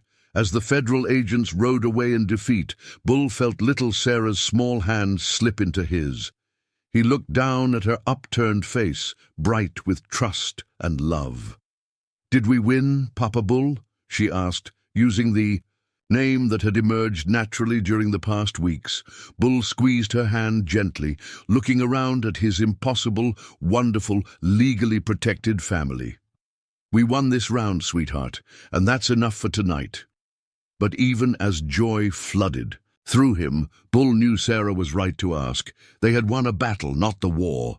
Montgomery would return with different strategies, more legal pressure, perhaps even higher authorities who cared nothing for tribal sovereignty or children's welfare.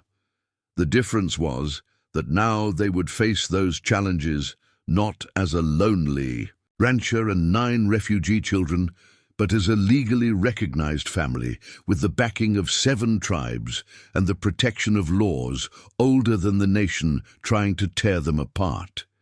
They had bought themselves time and legal standing. Now they had to prove worthy of both. Spring arrived early that year, as if the earth itself was eager to wash away the bitter memories of winter's hardships. The snow melted in rushing torrents that swelled the creek and turned the mountain meadows emerald green. Wildflowers bloomed in impossible profusion, painting the landscape in colors so vivid they seemed almost unreal after months of white and gray. For 6 weeks following the Cherokee adoption ceremony, Life at the Mackenzie Ranch had settled into a rhythm that felt almost too good to be true.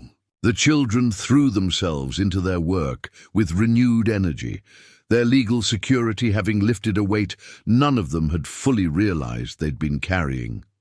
Thomas had begun teaching the younger ones to read and write Cherokee alongside their English lessons. Mary's cooking had reached levels that drew compliments from every neighbor who stopped by. Samuel's gift with horses had attracted attention from as far away as Helena, with ranchers offering substantial sums for his training services. But it was the small moments that told the real story of their transformation. David's laughter as he practiced roping with his healing arm, Rebecca's delight in the wildflower garden she'd planted behind the cabin, Ruth's growing confidence as she helped Joseph with the ranch's financial records, Michael's pride in mastering the art of horseshoeing under Bull's patient tutelage, and Sarah, little Sarah, who had asked only to be killed quickly that first terrible morning, now spent her days creating elaborate adventures for her corn husk. Doll and the wooden animals Bull had begun carving for her during quiet evenings by the fire. Bull had never imagined that love could grow so naturally, so completely, in such a short time. These children had filled every empty corner of his heart and home, had given purpose to days that had once stretched endlessly toward a lonely horizon. When Sarah climbed into his lap each evening to hear stories, when Thomas sought his advice on matters both practical and personal, when Mary hummed Cherokee lullabies while she worked, in those moments Bull understood that he had found something infinitely more valuable than the solitude he'd once treasured. But their peace was built on foundations more fragile than any of them wanted to acknowledge. The federal court injunction that protected them was temporary, subject to review and challenge. Montgomery had disappeared after his humiliating retreat, but Bull knew the agent was far from defeated. Men like Montgomery didn't abandon lucrative bounties without exhausting every possible avenue of pursuit. The warning came from an unexpected source. Dutch Kellerman arrived alone on a Tuesday morning, his horse lathered with sweat and his scarred face grim with urgency. Bull met him on the porch with rifle ready, the children safely inside at Thomas's quick command. "Easy, Mackenzie," Kellerman said, raising his hands to show they were empty. "I'm not here for trouble. I'm here to warn you." "Warn me about what?" Bull kept his weapon trained on the bounty hunter's chest. "Montgomery's gone crazy," Kellerman said bluntly. "Lost his position with the Bureau, but he's not giving up. He's been recruiting every two-bit gunfighter and Indian hater between here and Denver, building himself a private army." Bull's blood chilled. What kind of army? 20 men, maybe more. Professional killers, not bounty hunters looking for easy money. Men who'll burn this place to the ground and call it justice. Kellerman's usual arrogance was gone, replaced by something that looked almost like fear. "Montgomery's convinced them you're planning some kind of Cherokee uprising. Says you've got weapons cached, warriors training, plans to attack white settlements." "That's insane. Course it is. But scared people don't think straight, and Montgomery's got folks plenty scared.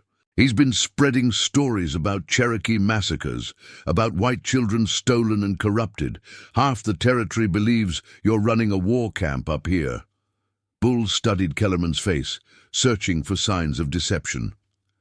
"Why are you telling me this? Why warn someone you've been hunting?" Kellerman was quiet for a long moment, his eyes distant. "I've done bad things in my life, Mackenzie, things that keep me awake at night. But what Montgomery's planning, it's not justice. It's not even good business. It's just murder, and I won't be part of it." "When?" Bull asked simply. "Soon. Maybe tonight, maybe tomorrow. They're gathering at the old Morrison mine about 20 miles south. Once they're all assembled, they'll hit you fast and hard. No warnings, no chance to surrender.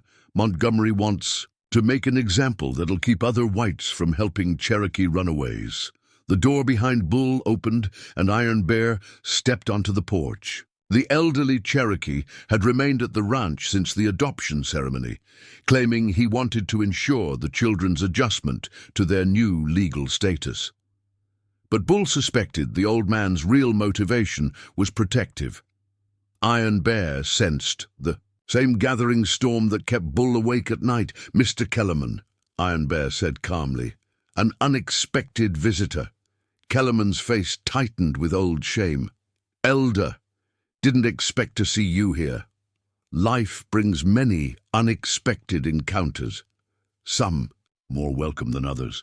Iron Bear's voice carried no accusation, but the weight of history hung between the two men. "You bring news?" Bull quickly explained Kellerman's warning. Iron Bear listened without expression, but Bull caught the slight tightening around his eyes that suggested deep concern.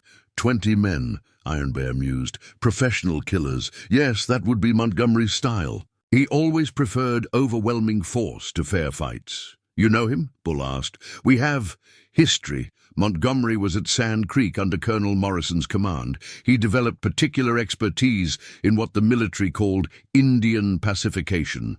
Iron Bear's voice remained level, but Bull heard the ice beneath. "He has never forgiven my people for surviving his efforts." Kellerman shifted uncomfortably in his saddle. "Look, I've said my piece. What you do with the warning is your business. But if you've got any sense, you'll run tonight. Get those kids as far from here as possible." "Run where?" Bull demanded. "These children have been running for months. This is their home now, their legal home, recognized by federal court."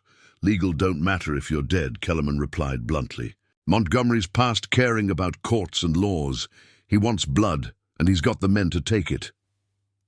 After Kellerman rode away, Bull called a family meeting around the kitchen table that had become the center of their shared life. The children gathered, with the easy familiarity of people who'd learned to face crises together, but Bull could see tension in their young faces. They'd overheard enough to understand that their fragile security was under threat again. "We have a choice to make," Bull said without preamble. "We can run, head north toward Canada, try to stay ahead of Montgomery's hired killers, or we can stay and fight for what's ours." "This is our home," Thomas said immediately. "We don't run anymore." "Easy to say," Bull replied gently. "Harder to live with the consequences. These aren't bounty hunters looking for easy money. These are killers who'll burn everything we've built." "Then we rebuild," Mary said quietly. "But we don't abandon the first place that's ever felt like home." Bull looked around the table at 9 faces that had become dearer to him than his own life. Sarah, barely 7 years old, nodding agreement with her older siblings. David, whose healing arm was still weak, but whose spirit was unbreakable. Joseph, whose quiet intelligence had already begun planning defensive strategies. Rebecca, Ruth, Michael, Samuel, all of them united in their determination to stand rather than flee. "The odds aren't good," Bull warned. 20 professional killers against us, and whatever neighbors are willing to help. Even if we win, people will die. "People have been dying all along," Thomas pointed out with wisdom beyond his years. "Our parents, our grandparents, whole villages full of people who never hurt anyone. At least this time, we get to choose the ground we fight on." Iron Bear had remained silent throughout the discussion, but now he spoke with the authority of age and experience. "There is another way, not running, not fighting here where the children are at risk, but drawing Montgomery and his killers away from this place, to ground of our choosing." "What kind of ground?" Bull asked. "The old trading post at Thunder Creek, 20 miles north, built like a fort but abandoned for years. Defensible position, multiple escape routes, far enough from here to keep the ranch safe." Iron Bear's eyes gleamed with tactical cunning. "If Montgomery wants a war, we give him one, but on our terms, in a place where children won't be caught in crossfire." "You're talking about using ourselves as bait," Bull realized.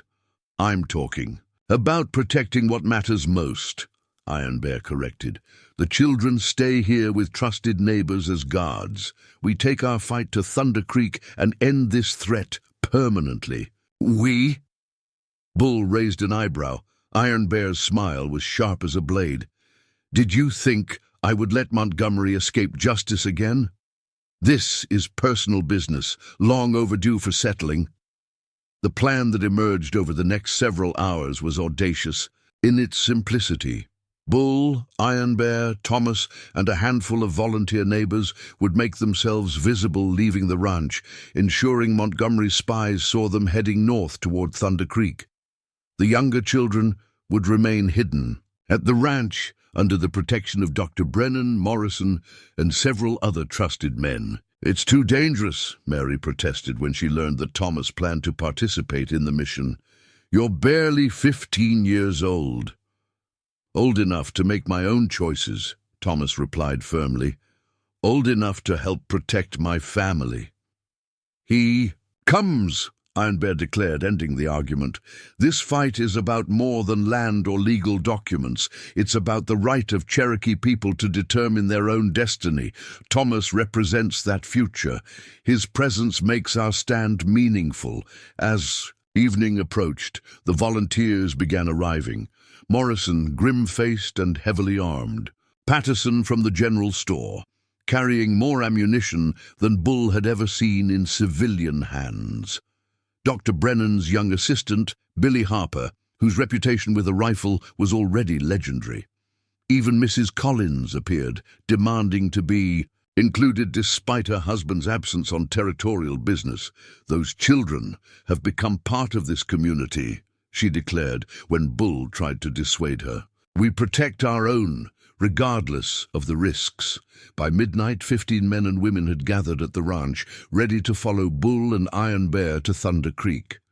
Not enough to match Montgomery's 20 killers in straight combat, but perhaps enough to make the cost of victory higher than the bounty hunter was prepared to pay. The hardest part was saying goodbye to the children who would remain behind. Sarah clung to Bull's leg, her small face streaked with tears. Don't go, Papa Bull. Stay here with us. Bull knelt to her level, his own eyes burning. I have to go, sweetheart. It's the only way to keep you safe, but I promise I'll come back. Promise? Promise. Bull kissed her forehead, breathing in the scent of her hair, memorizing the feel of her small arms around his neck. You be good for Dr. Brennan. Help take care of the others. I will, Sarah whispered. I love you, Papa Bull. I love you too, little one, more than you'll ever know.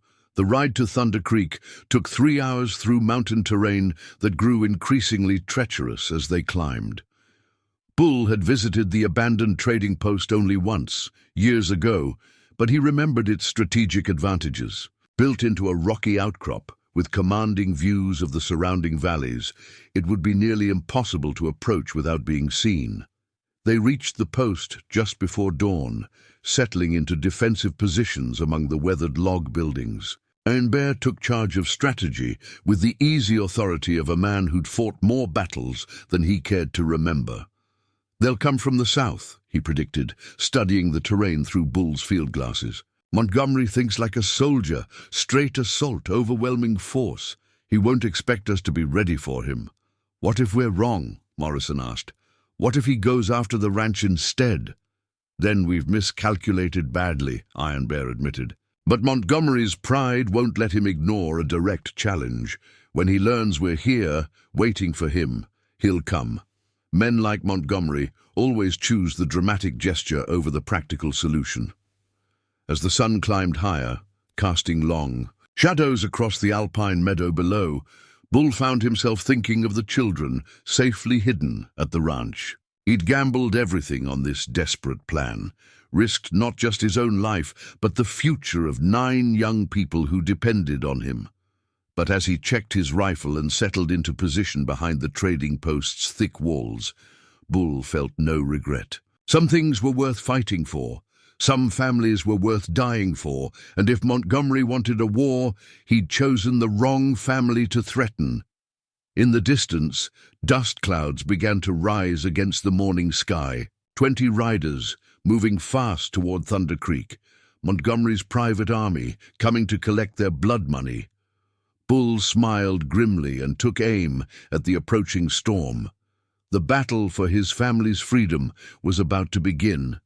The battle began with Montgomery's voice echoing across the mountain valley like the cry of a wounded animal. "Mackenzie, Iron Bear, I know you're in there. Come out and face justice." Bull peered through a gap in the trading post's log walls, studying the line of 20 riders spread across the meadow below.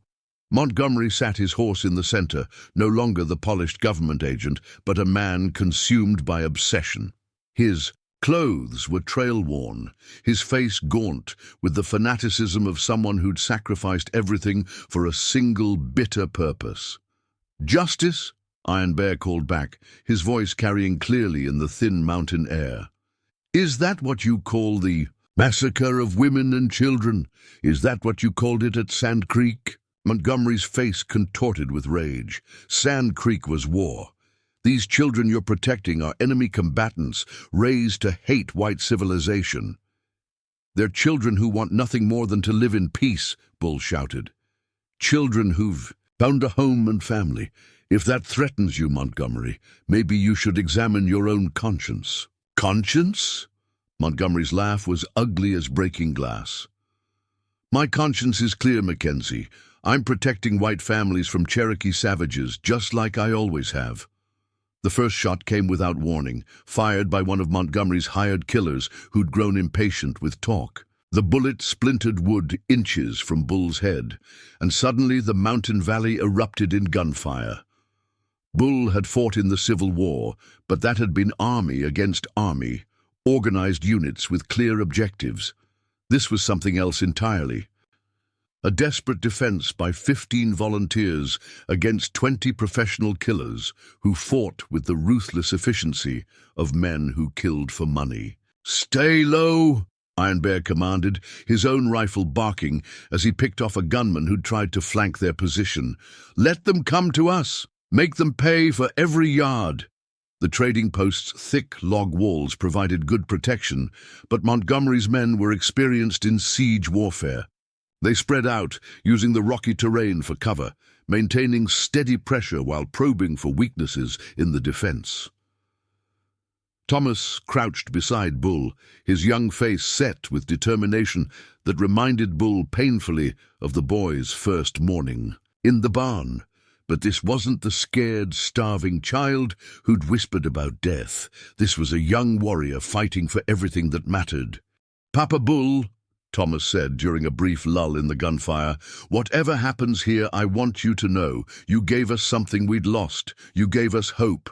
"Don't talk like that," Bull growled, checking his ammunition. "We're all going home. Together. I promised Sarah, and I keep my promises." But even as he spoke, Bull could see their situation deteriorating. Morrison was wounded, a bullet grazed across his shoulder that Dr. Brennan's assistant was trying to bandage with shaking hands. Mrs. Collins had taken a position in the trading post's loft, her shotgun booming regularly, but they were vastly outnumbered. The turning point came when Montgomery himself charged the main gate, leading 6 men in a desperate assault designed to break their defense through sheer audacity. Bull met him in the courtyard, rifle in hand, as gunfire exploded around them. "End of the line, Mackenzie," Montgomery snarled, raising his pistol. "Should have minded your own business." "My business is protecting my family," Bull replied, and pulled the trigger. The shot took Montgomery in the chest, spinning him around and sending him crashing into the wooden fence that surrounded the trading post. For a moment the gunfire stopped as both sides absorbed what had happened. Montgomery struggled to sit up, blood spreading across his shirt, his face twisted with hatred and disbelief. You can't stop what's coming," he gasped. "More will come. The government, they'll never let Cherokee savages live free." "Maybe," Iron Bear said, appearing beside Bull with his rifle trained on the wounded agent. "But they'll have to get past us first. And we're harder to kill than you thought." Montgomery's hired killers, seeing their leader down and their easy victory turning into a costly siege, began to waver. These were men who fought for money, not principle. Without Montgomery's fanatical leadership, their resolve cracked. 1. By one, they began to withdraw, disappearing into the rocky terrain like shadows fleeing daylight. The gunfire dwindled to sporadic shots, then stopped entirely. In the sudden silence, Bull could hear his own heartbeat, the distant cry of an eagle, the whisper of wind through pine trees. They'd won somehow. Against impossible odds, they'd stood their ground and won. But the cost had been high. Morrison was wounded, though not seriously. Patterson had taken a bullet through his arm.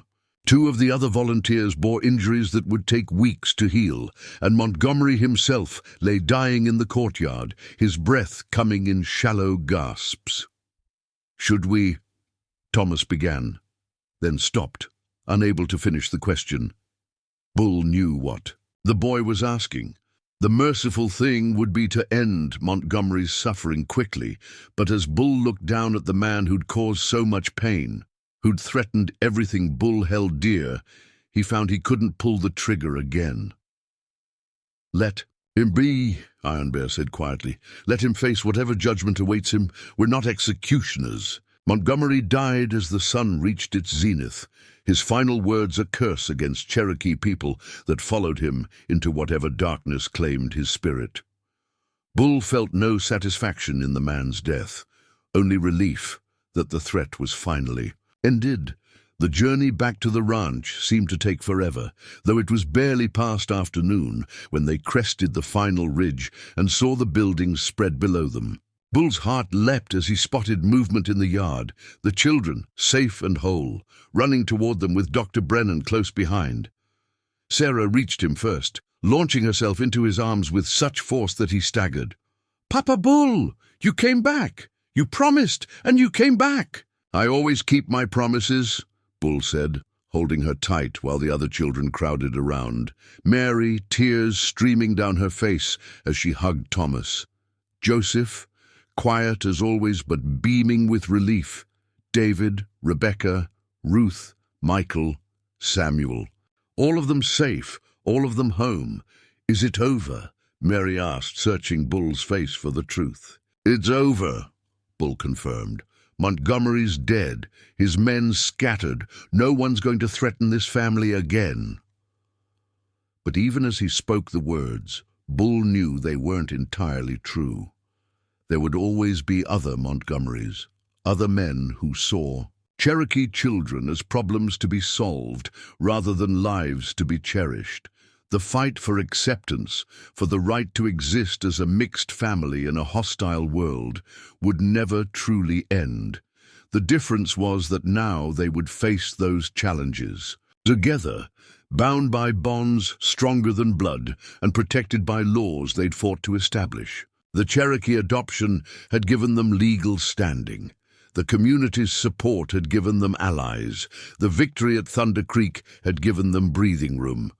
Most importantly, they'd given each other something infinitely precious: the knowledge that love could transcend race, that families could be chosen as well as born, that home was not a place but a collection of hearts committed to protecting each other. 6 months later, Bull stood on his porch, watching Samuel work with a young colt in the corral. The boy's gift with horses had attracted attention from across the territory, and the Mackenzie Ranch was becoming known for the quality of its trained stock. In the kitchen, Mary was teaching Sarah to bake bread, while Joseph worked on his letters. At the table that had seen so many family councils, Thomas had begun courting the blacksmith's daughter in town, his dignity and intelligence having impressed her father, despite initial concerns about his Cherokee heritage. The younger children had grown taller, stronger, more confident in their belonging. David's arm had healed completely, leaving him able to rope and ride with the best of them. Rebecca's garden had expanded to include vegetables as well as flowers, providing food for the table and beauty for the soul.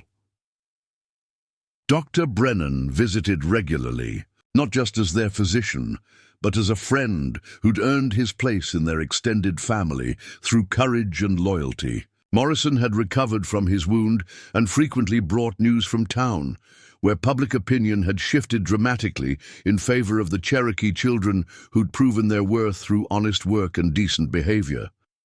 Even the territorial government had taken notice. A new Indian agent had been appointed to replace Montgomery, a younger man who spoke of cooperation rather than subjugation, of education rather than forced relocation. Iron Bear still lived with them, having found his role as grandfather more rewarding than the solitary life he'd known before. His presence bridged the gap between Cherokee tradition and American law, ensuring the children understood their heritage while adapting to their new circumstances. The legal challenges had mostly faded. The federal court had upheld the Cherokee adoption, setting precedent that would protect other mixed families facing similar persecution. The ranch was prospering, its success proving that Cherokee children could indeed contribute meaningfully to territorial society. But for Bull, the real measure of their victory wasn't legal or financial. It was the sound of laughter echoing through rooms that had once been silent, the sight of young faces around his table each evening, the knowledge that 9 children who'd once begged to be killed quickly now looked forward to each new day with hope and joy. "Papa Bull," Sarah called. From the doorway, her corn-husk doll tucked under one arm and a wooden horse he'd carved for her birthday in the other hand. "Come see what Mary taught me to make." Bull smiled and followed her inside, where the smell of fresh bread filled the air and the sound of children's voices created the kind of music he'd never thought he'd hear in his home. They'd started as strangers thrown together by desperation and circumstance. They'd become something infinitely more precious. A family forged by choice, strengthened by struggle, and bound by love that no government decree could break. In a world that often seemed determined to divide people by race and custom, they'd proven that the human heart recognized no such boundaries. Love was love. Family was family. Home was wherever people chose to build it together. And in the Montana mountains, where winter winds still howled and spring flowers still bloomed in impossible profusion, 10 people who'd found each other against all odds continued the daily work of proving that some bonds were stronger than any force that might try to break them. The Cherokee Orphans had found their home at last, and Bull Mackenzie had found something he'd never dared to dream of: a house full of children's laughter, a table surrounded by young faces, and a heart so full of love it sometimes seemed too small to contain it all. Some stories end with dramatic gestures and grand proclamations. This one ended with the quiet satisfaction of daily life lived in service to something greater than oneself, the profound joy of being needed, being loved, and being part of a family that had chosen itself from the fragments of dreams that seemed lost forever. In the distance, thunder rolled across the peaks, not the thunder of war, but the gentle promise of rain that would nourish the crops and fill the streams and continue the eternal cycle of growth and renewal that defined life in the mountain country. It was the sound of home. Up next, you've got 2 more standout stories right on your screen. If this one hit the mark, you won't want to pass these up. Just click and check them out. And don't forget to like, subscribe, and turn on the notification bell so you don't miss any upload from us.